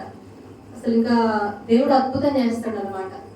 ఎప్పుడు నేను ఎన్నిసార్లు చెప్పినా వినను అతను. 91వ కీర్తన దేవుడు మాకు ఈ ఉంటుంది కదా, హనుమాన్ చాలీసా, లలితా సహస్రం, ఇవన్నీ చదవడం అలవాటు. పూజలు చేసినప్పుడు ఆ అలవాటుతో సరే చదవమన్నారు కదా అనేసి చదువుతాను. నా దేవుడు గొప్పవాడు కదా, దేవుని వద్దకు రండి అప్పుడు ఆయన మీ వద్దకు వచ్చి ఆయన దగ్గరకు వస్తాడు కదా. 91వ కీర్తన వారు నడిపిస్తారు కదా సేవకులు. చాలా మంది సంఘస్థులు ఇలాంటి వాళ్ళందరూ ప్రార్థన చేస్తున్నారు కదా, దేవుడు నడిపిస్తున్నాడు అనమాట. 91వ కీర్తన చదువుతుంటే తన హృదయంలో తెలియకుండానే మార్పు. వాళ్ళు 91వ కీర్తన ఒకటే చదవమన్నారు, కానీ ఒక వారం రోజుల్లో కొత్త నిబంధన మొత్తం చదివేశాడు. హల్లెలూయా! ఇది కాదా దేవుని కార్యం? ఇది కాదా అద్భుతం? ఇది కాదా ఆశ్చర్యం కదా? డబ్బులు వస్తేనా, జబ్బులు పోతేనా, ఒక పాపి రక్షింపబడితే కదా, పాప పరలోకంలో చేరగలిగితేనే కదా పాపాన్ని కడగబడి. అసలు ఇంక అన్ని సంవత్సరాలు చెప్పినా వినది పరిశుద్ధాత్మ దేవుడు. అప్పుడు ఆ సమయం ఉంది, ప్రతి దానికి ఒక సమయము కలదు. మనం ఏదో ఒక 40 రోజులు ఉపవాసం ఉండి 8 రోజులు ఉపవాసం చేస్తే నా భర్త మారలేదు, ఒక 6 నెలలు నమ్మి లేదండి. దేవుడు తగిన కాలమందు ఆయన కార్యాన్ని చేస్తాడు. ప్రతి దానికి సమయం కలదు అనేసి దేవుడు చెప్తాడు. వాళ్ళ హృదయాలు మార్చే సమయం వచ్చినప్పుడు ఖచ్చితంగా దేవుడు మారుస్తాడు. కానీ ఎంతవరకు, అప్పటి వరకు మనకు పరీక్ష, మన ఓర్పు ఎంత, మన సహనం ఎంత, మన త్యాగం ఎంత, మన సమర్పణ ఎంత, మన ప్రయాస ఎంత, ఇవన్నీ కావాలి. మన భర్తల్ని కానీ మన కుటుంబ సభ్యులను కానీ రక్షించుకోవాలంటే మొదట మనకు ఓర్పు కావాలి, త్యాగం కావాలి, మనకు సమర్పణ కావాలి, ప్రార్థన కావాలి, తగ్గింపు కావాలి. ఎన్నో విషయాల్లో మన వారికి మాదిరి చూపించాను. ఇవన్నీ నేనేం చూపించానో నాకైతే తెలియదు. నేనైతే అంత గొప్పదని కాదు, కానీ నా దేవుడు గొప్పవాడు. హల్లెలూయా! ఆయన రక్షించాడు, ఆయన మాట్లాడాడు. తన సాక్ష్యం చెప్తుంటే నేను విన్నాను. ఇది నాకు తెలీదు, పాస్టర్ గారు చెప్తుంటే ఒక చోట నేను 91వ కీర్తన చదవండి, ఒక వారం రోజులు దేవుడు మీ జీవితంలో అద్భుతం చేస్తాడని చెప్తే 91వ కీర్తన గుర్తుపెట్టుకుని రోజుకి 7 సార్లు వారం రోజులు చదివి అర్ధరాత్రి వెళ్ళి బీరువా తీసి చూశాడు. నేను పడుకున్నాక తన స్టాండ్ తోనే నడిచేవాడు. కాలు యాక్సిడెంట్ అయింది కదా, ఎందుకంటే డబ్బులు వస్తేమో అద్భుతం జరుగుతుందని చెప్పారు. అంటే మేము అటువంటి ఫైనాన్షియల్ స్ట్రగుల్స్ లో ఉన్నాం. డబ్బులు ఏమన్నా దేవుడు ఏమన్నా ఇచ్చిండేమో చెప్పారు కదా వీళ్ళు. కానీ దేవుడు డబ్బుతోనే మన ఆత్మీయ జబ్బులు పోవు. దేవుడు అద్భుతమైన కార్యం చేశాడు. నేను ఎంతగా పిలిచి మందిరానికి రమ్మంటే రానాయన తనంతటి తనమే రాత్రులు తనంతటి తనే బైబిల్ కొత్త నిబంధన అంతా వారం రోజుల్లో చదివాడు. ఎవరైనా చదివారు ఎప్పుడన్నా? హల్లెలూయా! చదవండి. దేవుడు మిమ్మల్ని దీవించుగాక. వారం రోజుల్లో కొత్త నిబంధన అంతా చదివేసి ఇంకా ఎటు కదిలే స్థితి లేదు కదా. పొద్దున్న లేచిన దగ్గర నుంచి అప్పుడు స్మార్ట్ ఫోన్ ఏం లేదు, చిన్న ఫోనే. నైట్ 12 గంటల వరకు టీవీలో ఎన్ని వాక్యాలు వస్తాయి, రక్షణ ఇవన్నీ ఛానల్స్ ఉంటాయి కదా, అన్ని ఛానల్స్ లో వాక్యం వినేవాడు. ఇది కాదా దేవుని మహాకృప, ఇది కాదా దేవుడు చేసే అద్భుతం. దేవుడు మొట్టమొదటిసారిగా అంత గొప్ప కార్యం తనను ఆకర్షించాడు అనమాట. ఇంకా తర్వాత తనే మెల్లమెల్లగా ఇంకా బాగా చర్చికు తనే మెల్లమెల్లగా వచ్చేవాడు అనమాట. తను మామూలుగా స్టిక్తోనే నడిచేవాడు, కాలు ఇంకా పూర్తిగా అవ్వలేదు. దేవుడు డాక్టర్లు ఏమన్నారంటే 6 నెలల వరకు కూడా బెడ్ దిగొద్దన్నారు. తను 1 నెల రోజులకే లేచి నడిచాడు. నెల రోజులకే తనకు పీజే స్టీఫెన్ పాల్ గారు, హెడ్ తెలుసా మీకు? స్టీఫెన్ పాల్ గారు కల్లోకి వచ్చారంట. నాకు కల్లోకి పాస్టర్ గారు వచ్చారని కర్రతో నడుస్తూనే ఆ చర్చికి వెళ్ళి పాస్టర్ గారి దగ్గరికి వెళ్ళి ప్రే చేయించుకొని వచ్చాడంట. ప్రే చేయించుకొని వస్తే పాస్టర్ గారు ప్రే చేసి, అసలు నేను అప్పుడే దేవుడు నమ్ముకున్న కొత్తగా, నేను పాస్టర్గా, కాపరిగా, సువార్థికుడుగా అభిషేకిస్తున్న దేవుడిని వాడుకుంటున్నా అనేసి ప్రార్థన చేసి పంపించారు. అసలు అప్పుడు ఇవన్నీ కూడా మాకు తెలియదు, తర్వాత ఆలోచిస్తే అర్థమైంది. అప్పుడు ఇవన్నీ కూడా అర్థం కాలేదు. 6 నెలల వరకు దిగొద్దన్నారు బెడ్, తన నెల రోజులకే లేచి నడిచాడనమాట. దేవుడు నిజంగా మనం ఒక్కొక్కసారి దేవుడికి సలహా చెప్తూ ఉంటాం, ఇట్లా చేయి ప్రభా నీకు మహిమ వస్తుంది, అట్లా చేయ నీకు మహిమ వస్తుంది అని. ఆయనకు తెలియదు ఆయనకి ఎట్లా మహిమ వచ్చిందో. మనం చెప్తా ఉంటాం, ఒకసారి నేను మీరు అందరం ఈ ప్రార్థన చేసుకోలేదు, ఇది చెయ్య నీకు మహిమ, నీ నామానికి ఘనత వస్తుంది చెప్తాను. ఆయనకు తెలుసు ఎట్లా మహిమ తెచ్చుకోవాలి. గొర్రెల కాపరి గొర్రెల్ని తీసుకెళ్తా ఉంటాడు, ఒకటి కొంచెం పక్కకి వెళ్తా ఉంటే కొడతాడు, ఒక గబుక్కు దాని కాలు ఎరిగింది అనుకో వదిలేస్తాడా? కట్టుబట్టి తెల్లారి ఇవన్నీ నడుస్తూ ఉంటాయి. తెల్లారి అది ఎక్కడ ఉంటుంది? కాపరి భుజాల మీద ఉంటుంది. దేవుడు ఆ రీతిగా ఆగకుండా వినకుండా పరుగులు పెడుతున్నాయని ఆ యాక్సిడెంట్ లో దేవుడు దర్శించాడు. ఆ యాక్సిడెంట్ ద్వారా దేవుడికి మహిమ వచ్చిందనమాట. అంతే, యాక్సిడెంట్ ద్వారా మహిమే అనుకుంటా నేనైతే. లేకపోతే ఈ రోజు ఉండేవాళ్ళం కాదు మేము, 10 సంవత్సరాలు అయిపోయి ఉంటుంది. ఇట్లా జరుగుతా ఉన్న మా తన రక్షణ అయితే వచ్చింది. రక్షణ వచ్చింది 2013లో మేము బ్యాప్టిజం తీసుకున్నాం. ఆ రోజు నైట్ 2:30కి వచ్చాడు, చర్చికి రాలేదని చెప్పా కదా. తెల్లారి నేను వెళ్ళాను, తెల్లారి రమ్మన్నా కూడా రాలేదు. జనవరి 1 కళ్ళని ఎర్రగా అయిపోయి బాగా నైట్ మందు తాగి రాలేదన్నమాట మందిరానికి. నేనే వెళ్ళా. అయితే దేవుడు వాగ్దానం, నా యందు విశ్వాసం ఉంచు, అప్పుడు నీవు నీ ఇంటి వారు రక్షణ పొందుదురు అని చెరసాల నాయకుడితో పౌలు చెప్తాడు ఈ మాట అపోస్తల కార్యాల్లో. ఆ మాట తనకు వాగ్దానం వచ్చింది. ఆ వాగ్దానం వచ్చిన 6 నెలల్లోపే మేము బ్యాప్టిజం తీసుకున్నాం. అసలు బ్యాప్టిజం గురించి కూడా నేను తను బలవంతం చేయలేదు, ఎందుకంటే తనకు పూర్తిగా తెలియదు. ఇప్పుడు దేవుళ్ళలోకి వస్తాడు కదా, ఇంకా టైం కావాలనుకున్నాం. కానీ బైబిల్ చదివి తనే లేదు చెరసాల నాయకుడు అర్ధరాత్రి బ్యాప్టిజం తీసుకున్నాడు, నపుంసకుడు మార్గం మధ్యలో తీసుకున్నాడు. నేను చనిపోతే అమ్మ నేను నరకానికి వెళ్ళిపోతే పాస్టర్ గారు నాకు బ్యాప్టిజం ఇవ్వండి అంటే పాస్టర్ గారు భయపడుతున్నారు. ఎందుకంటే మొన్నటి వరకు లోకంలో ఉన్నాడు, వ్యసనాల్లో ఉన్నాడు, సరిగ్గా నిలబడలేడేమో అని ఆలోచిస్తున్నారు. లేదంటే మేము ఆ బ్యాప్టిజం ఫొటోస్ కూడా ఉంటాయి, స్టాండ్తో నడుచుకుంటూనే వెళ్ళి మేము బ్యాప్టిజం తీసుకున్నాం. 2014 ఖమ్మంలో జూన్ 8వ తారీఖు మేము రక్షింపబడ్డాం. ఈ తర్వాత లైఫ్ ఇంకొక యూటర్న్ అయిందనమాట. అక్కడ అయిపోయింది. ఆ ఖమ్మంలో కొన్ని రోజులు సహవాసంలో ఉన్నాం, ప్రార్థనలో. ఆ తర్వాత బిజినెస్ పర్పసే వరంగల్లో ఎక్కువ బిజినెస్ జరిగేది అనమాట. ఇక్కడ సరిగా నడవట్లేదు, ఇబ్బంది అవుతుంది అనేసి వరంగల్ షిఫ్ట్ అయిపోయాము. వరంగల్ షిఫ్ట్ అయిన తర్వాత ఎక్కడికి వెళ్ళినా అప్పుల వాళ్ళు అయితే తప్పట్లేదు. అప్పుల వాళ్ళు అయితే ఫోన్ చేస్తున్నారు, ఎవరు ఊరుకుంటారు కదండి. ఎవరికైనా 500 ఇస్తే మనం 5 సార్లు తిరుగుతాం రోజు కదా. వాళ్ళు లక్షలు ఇచ్చారు, ఎవరు ఊరుకుంటారు? ఎవరు ఊరుకోరు. చిట్టీలు పడితే షూరిటీలు పెట్టిన వాళ్ళు మనం అవి కట్టట్లేదు, ఎవరు ఊరుకోరు. ఏం అర్థం కాని స్థితి. రక్షణ అయితే తీసుకున్నాం, ఇద్దరం కలిసి కుటుంబంగా ప్రార్థన చేస్తున్నాం. అన్ని ఖచ్చితంగా ఏ పనున్నా దేవుడి సమయాన్ని మాత్రం దేవుడికి ఇచ్చేవాళ్ళం అనమాట. అక్కడికి వెళ్ళిన తర్వాత ఆ ప్రార్థన చేస్తూ దేవుళ్ళో తర్వాత పిల్లలు ఇంతవరకు బాగున్నారు. పెద్ద బాబుకు మళ్ళీ కొంచెం సిక్ అయ్యాడు అనమాట. బాబుకు ట్రీట్మెంట్ చేయించినప్పుడు ఒకసారి 5 లక్షలు క్యాష్ పెట్టి ట్రీట్మెంట్ చేయించినప్పుడు మీ బాబుకు చాలా మేజర్ ట్రీట్మెంట్ జరుగుతుంది, 2.5 years వరకు క్యాన్సర్ రిటర్న్ అవ్వకపోతే బాబుకు లైఫ్ ఉంటుంది అని చెప్పారు. ఇంకొక నెల అయితే 2.5 years అవుతుంది. కానీ బాబుకు మళ్ళీ క్యాన్సర్ మళ్ళీ అటాక్ అయిందనమాట. అప్పుడు వాడికి 7వ సంవత్సరం వచ్చింది, వాడికి మళ్ళీ క్యాన్సర్ వచ్చిందనమాట. ఇంకా మళ్ళీ భయంకరమైన ట్రీట్మెంట్ జరుగుతుంది. నెక్లో బాబుకి ఇట్లా నెక్ ఇట్లా దగ్గరకు వచ్చేది. ఇందులో నుంచి ఒక బోన్ తీసి ఇందులో వేసి ఆపరేషన్ చేశారు. వాడు ఒంటి మీద మొత్తం 50 గుట్లు ఉన్నాయి. ఇక్కడ ఒక 10 గుట్లు, ఇక్కడ ఒక 20 గుట్లు, ఇక్కడ ఒక 20 గుట్లు ఉన్నాయి. 7 సంవత్సరాల బాబు. అసలు ఎంత వేదన అంటే ఒకసారి వాడు భయపడతాడు, వాడికి మోషన్స్ అవుతాయి. స్నానం చేయిస్తుంటే మమ్మీ చచ్చిపోతానేమో భయం వేస్తుంది. వాడి వయసుకి చచ్చిపోవడం అంటే ఏంటో కూడా తెలియదు కదా. చచ్చిపోతానేమో భయం వేస్తుంది మమ్మీ అనేసి. వాడి ముందు చాలా ధైర్యంగా మాట్లాడే కానీ మంచంలో పడుకొని చాలాసేపు ఏడ్చాను. ప్రభువా వద్దు, ఇది నేను భరించలేను, నువ్వు దాన్ని తీసేస్తావు అనుకొని ప్రార్థన చేస్తా ఉన్నాను, ట్రీట్మెంట్ చేయిస్తా ఉన్నాం. ఒక బాబు బాగా సివియారిటీ ఎక్కువైపోయింది, విపరీతమైన దగ్గు వస్తుంది, శ్వాస అందట్లేదు, చాలా కష్టపడతాను. రోజు నేనే మందిరానికి తీసుకొని వెళ్ళాను వాడు బాగా చూడలేక. ఎందుకంటే పరలోకం అర్థమైంది కదా, అక్కడ రోగం ఉండదు, దుఃఖం ఉండదు, ఏడ్పు ఉండదు, చీకటి ఉండదు, దేవుడు తానే వెలిగాయి. ప్రభు నీ చిత్తమైతే ఏ తల్లి చేయదేమో అట్లాంటి ప్రార్థన నేను చేశాను, తీసుకెళ్తే నీ రాజ్యంలో చేర్చు. ఆ బాధ నేను చూడలేదని ఫస్ట్ టైం ప్రార్థన చేసి దేవుని దూషించలేదు, ఎందుకంటే ఆయన గొప్పవాడు, ఆయన నాకు దేవుడు కాదు. నీ చిత్తమైతే నువ్వు తీసుకో, నీ రాజ్యంలో ఉంటాడు, నేను కూడా వస్తావు ఏదో ఒకడు. కానీ ఆ బాధ నేను చూడలేకపోతాను. పడుకోవట్లేదు వాడు పడుకుంటే శ్వాస అందట్లేదు, కూర్చొనే ఉంటాడు తెల్లవారు, వాడితో పాటు మేము కూర్చొని అట్లా ఒక వర్షం కంటిన్యూగా 4 days అయిన తర్వాత వరంగల్లోనే 2013 జూన్ 8 మేము బ్యాప్టిజం తీసుకున్నాం. 2014 జూలై 6 పెద్దబాబు చనిపోయింది. ఆ రోజు చనిపోయిన తర్వాత ఆ బాబు చనిపోయిన తర్వాత ఇంకా అసలు చాలా వేదన అనమాట. చాలా అంటే ఏ తల్లికైనా బిడ్డ ఎట్లా ఉన్నా కాకి పిల్ల కాకి బుద్ధు అంటే కదా, నా బిడ్డ అన్ని విషయాల్లో చూడ్డానికి ముద్దుగానే కాదు కానీ చాలా నీట్గా ఉంటాడు, చాలా డీసెంట్గా ఉంటాడు. అసలు అల్లరి చేయడు, వద్దు నాన్న ఇది వద్దు అంటూ ఊరుకుంటాడు, అది తీయకూడదు అంటే తీయడు, చాలా డీసెంట్గా వాడి వయసుకి చాలా అర్థం చేసుకుంటాడు అనమాట. ఏం చెప్పిన వాడు బాధ తట్టుకోలేక ప్రార్థన చేశా కానీ తర్వాత చాలా భారం అయిపోయింది. అసలు చనిపోయాక 5 రోజుల వరకు కూడా నేను ప్రార్థన చేయలేదు, అంటే ఆరోగ్యం ఇదిగా అసలు ఇంకా బయటికి రాలేకపోతాను అందులో నుంచి. అప్పటికి ఈయన కూడా బాప్తిజం పొందుకున్నాడు కదా.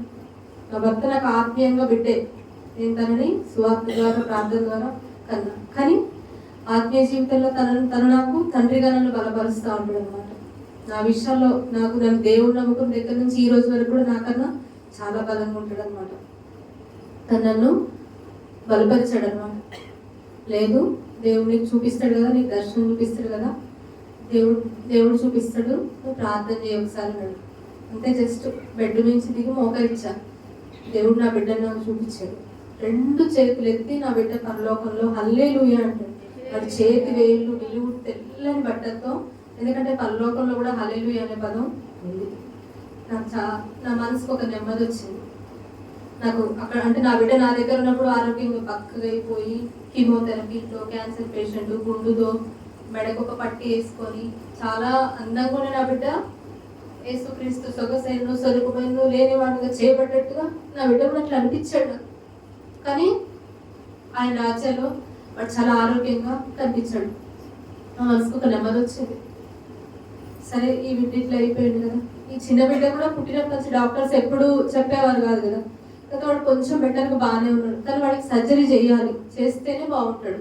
ఎప్పుడు ఏదో ఒక ఇన్ఫెక్షన్ ఉండేది, అంత పెద్ద అంటే హోల్స్ పెద్దగా ఉండి చెడు రక్తం మంచి రక్తం గుండెలో కలిసిపోయి బాడీ అంతా ఎప్పుడు ఇన్ఫెక్షన్ ఉండేది అనమాట. ఆ సర్జరీ చేయాలంటే కోలుకొని 1 నెల 2 రోజులు ఇటే ఉన్నాం. మేము అప్పుడు వరంగల్లో ఉండేవాళ్ళం. 3 నెలలకి వెళ్ళిపోయాం, వరంగల్ వెళ్ళిపోయి ఆ బాబు కన్నా సర్జరీ చేపిద్దామని ఆ బాబుకు సర్జరీ చేయించడానికి వెళ్ళాం అనమాట. సర్జరీ చేయించడానికి వెళ్తే ఆ బాబుకి హార్ట్ సర్జరీ ఫెయిల్ అయిపోయింది. 2014 జూలై 6 పెద్ద బాబు చనిపోయాడు, అక్టోబర్ 14 చిన్న బాబు చనిపోయాడు. 3 నెలల తేడా. హల్లెలూయా.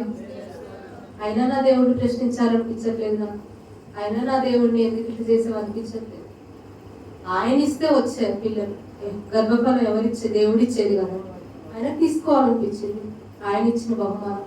మనం కావాలనుకుంటే పిల్లలు రాదు, దేవుడు ఇస్తేనే. ఆయన ఇచ్చాడు, ఆయన తీసుకున్నాడు. కాకపోతే చిన్న బిడ్డ కూడా చనిపోయాక ఆత్మీయంగా ఎప్పుడు బలహీనం కాలేదు. ఆత్మీయంగా ఎందుకంటే ఆయన నా చేయి పట్టుకున్నాడు కదా, నేను పట్టుకోలేదు కదా. చెప్తున్నా మీకు మొదటి నుంచి నేను ఒక మాట చెప్తున్నా, నాకు దేవుడుగానే అర్థమయ్యాడు. స్వస్థపరిస్తేనే దేవుడు, ఆరోగ్యం ఇస్తే దేవుడు, పిల్లల పెళ్లి చేస్తే దేవుడు, బంగారం కొంటే దేవుడు, సంపాదిస్తే దేవుడు కాదు. ఈ ఆత్మకు ఒక జీవితం ఉంది. ఈ జీవితము శాశ్వతం కాదు, మరణం తర్వాత ఇంకో జీవితం. దేవుడు చెట్టో పుట్టో కాదు, దేవుడు చేతి పని కాదు, మనల్ని చేసిన వాడు దేవుడు. ఇవి నన్ను బాగా పట్టుకున్నాయి. కాకపోతే చాలా శారీరకంగా బలహీనం అయిపోయాయి అనమాట. చాలా హెల్త్ ఇష్యూస్ కోలుకోవడానికి కొంచెం చాలా టైం పట్టింది. 3-4 నెలల వరకు చేతితో వండుకొని తినడం తెలియదు, చేతితో గ్లాస్తో మంచినీళ్ళు ముంచుకొని తాగడం కూడా తెలియదు. ఒకరిస్తే తాగాలి, ఒకరు పెడితే అంత కొంచెం చాలా అప్సెట్ అయిపోయారు. కానీ దేవుడి మీద ఎప్పుడు కోపం రాలేదు, ఎప్పుడు చికాకు రాలేదు, ఎప్పుడు దేవుడి మీద అలగడం తెలియదు. ప్రార్థన చేసేదాన్ని. ఒకరోజు చాలా బాధపడతా ఉంటే అయినా లేదు లేదు నువ్వు ఒకసారి ఎందుకు ఆ బలహీన సమయంలో దుష్టుడు నన్ను బాగా ప్రేరేపించాడు అనమాట. ఎందుకు నువ్వు అట్లా ఇంకా ఎందుకు నీకు దేవుడు ఏం చేశాడని మనల్ని కూడా చాలాసార్లు గలిబిలి చేస్తూ ఉంటాడు.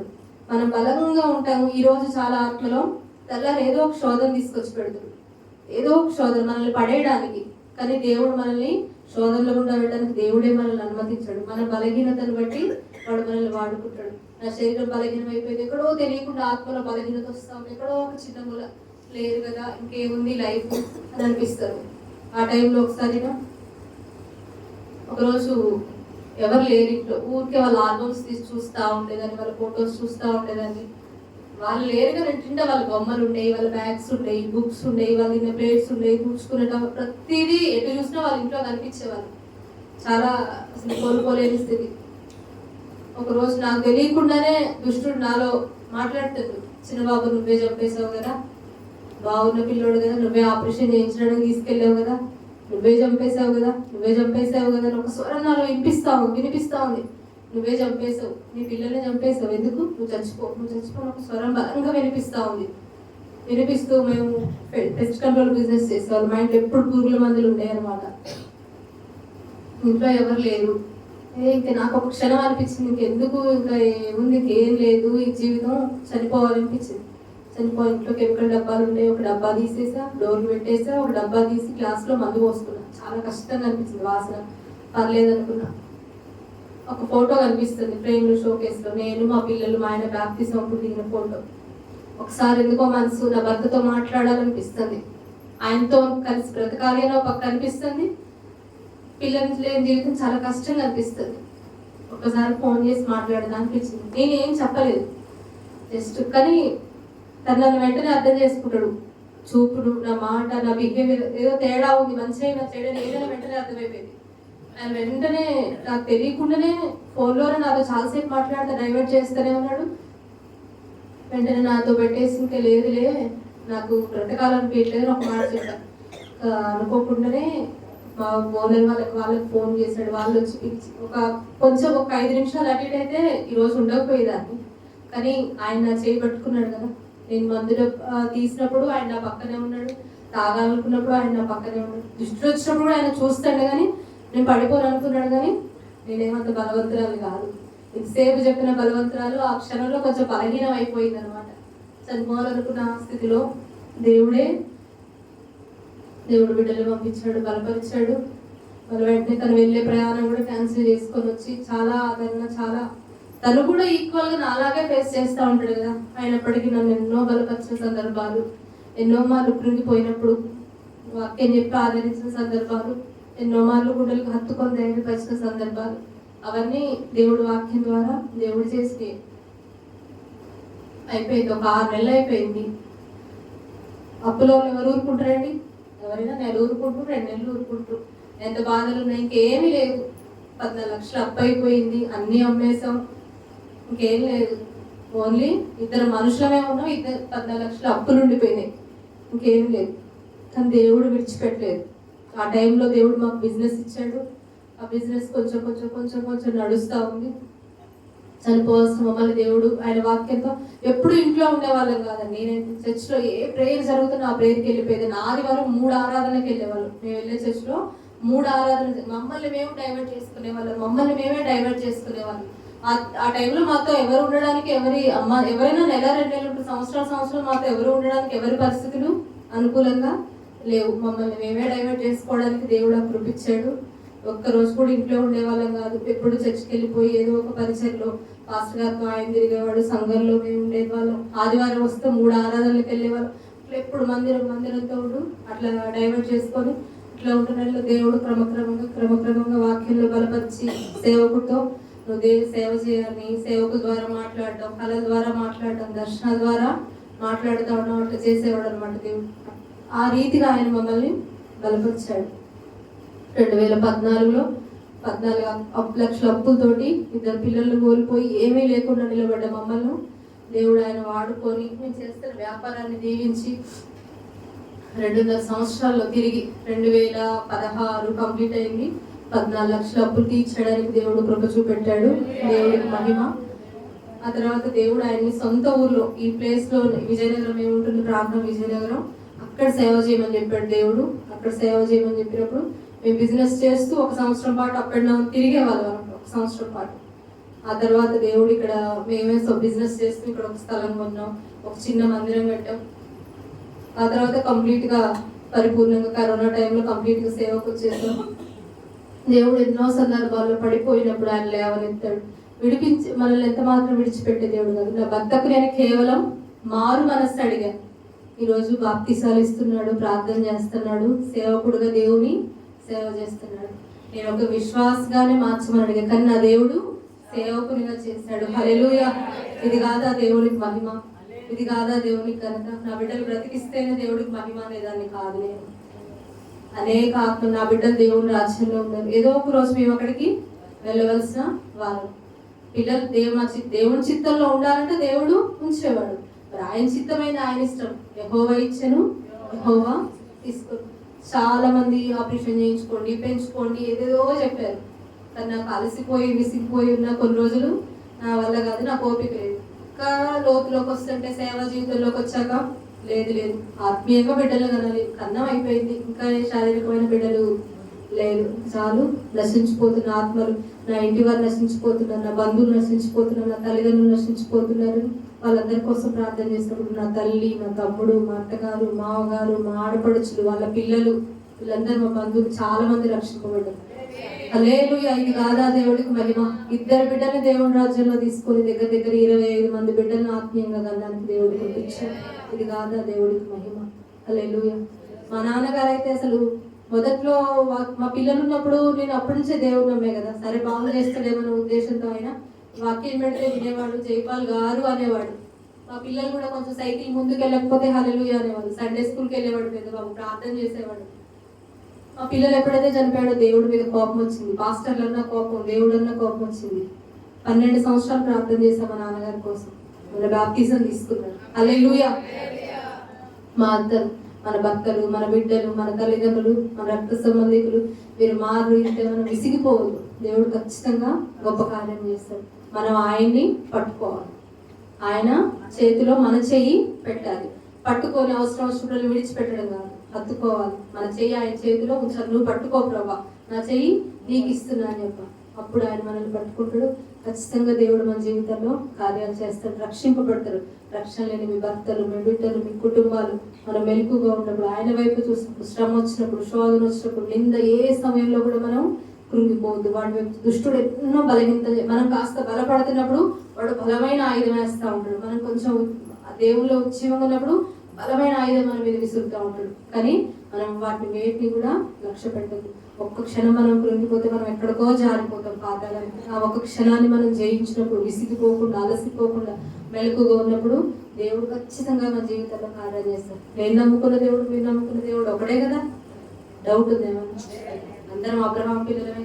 నాకు చేసిన దేవుడు మీకు చేయడం ఖచ్చితంగా దేవుడు చేస్తాడు. కాబట్టి ఈ రోజు నుంచి విసిగిపోకుండా ప్రార్థించాలి. విసిగిపోకుండా ప్రార్థన చేయాలి. మన సేవకుల ప్రార్థన సహకారం మనకు కావాలి. వాక్యానికి లోబడాలి. వాక్యాన్ని దేవుడికి అర్థం చేసుకోవాలి. స్వస్థత ఇస్తేనే దేవుడు, ఆరోగ్యం ఇస్తేనే దేవుడు, ఆశీర్వాదం ఇస్తేనే, డబ్బు ఇస్తే దేవుడు కాదు. ఇవన్నీ అన్యులకు ఉన్నాయి. అయ్యేది అన్యులు వాటి కోసమే చేసి మనం వాటి కోసం చేస్తే మనకి వేసే అవసరమే లేదు. ఈ లోకంలో భూముల కోసం, ఆస్తుల కోసం, రోగాలు తగ్గిపోవడానికి అయితే యేసుప్రభు అవసరం లేదు. వాటి కోసం అవసరమే లేదు. దేవుడు నిత్య జీవాన్ని ఇచ్చి ఇవన్నీ కూడా ఇస్తాడు. ఆయన మనకు అవసరం అయితే ఖచ్చితంగా ఆయన మనకి ఇస్తాడు. కాబట్టి సమయం మించిపోయింది, వాక్యం పంచుకోలేకపోయినాం. ఈ మాటలు మీ అందరి హృదయాన్ని బలపరిచాయని, ఈ సాక్ష్యం ద్వారా మీరు బలపడ్డారని నమ్ముతున్నాను. ఈ సాక్ష్యాన్ని దేవుడు నామానికి మహిమకరంగా ఈ సాక్ష్యం ద్వారా మీరు బలపడతారని బలపడ్డారని నమ్ముతున్నాను. ఎంతమందికి దేవుడి నామానికి మహిమకరంగా అనిపించింది? దేవుడు గొప్పవాడు కదా. మనం ఏదో రోగం పోకపోతే, జబ్బు పోకపోతే లేదండి. మన ప్రవర్తన ముఖ్యంగా మనం దేవుడి దగ్గరకు వస్తున్నామంటే మన ఇంటి వాళ్ళు మన ప్రవర్తన గమనిస్తారు, మన బిడ్డలు గమనిస్తారు, మన భర్త గమనిస్తాడు. మన ప్రవర్తన ద్వారా, మన ప్రార్థన ద్వారా, మన లోబడే మనస్సు ద్వారా, అంగీకరించే హృదయం ద్వారా దేవుడు మన జీవితంలో ఖచ్చితంగా ఆయన అన్యాయస్తుడు కాదు. యోబంటుడు కదా, విజ్ఞానం గల మనుషులారా ఆలకించుడి, సర్వశక్తుడు అన్యాయము చేయట అసమం. చాలా మంది అంటారు, అయ్యో బిడ్డ దేవుడు నీకు అన్యాయం చేసిండు, అయ్యో 2 మగ పిల్లలను తీసుకుపోయినా నీకు అన్యాయం చేసిండు. లేదు లేదు, నా దేవుడు అన్యాయస్తుడు కాదు. ఆయన అన్యాయం చేయట అసంభవం. తనలో వచ్చినట్టయితే, కళ్ళు మూసుకున్నట్టయితే చాలా సమయం అయింది, మనం ప్రార్థన చేసుకున్నాం. మహాపరిశుద్ధులైన మా తండ్రి, మహోన్నతులైన మా గొప్ప దేవ, సర్వాధికారి అయిన మా ప్రభావి ఘనమైన నామానికి వందనాలు ప్రభా. తండ్రి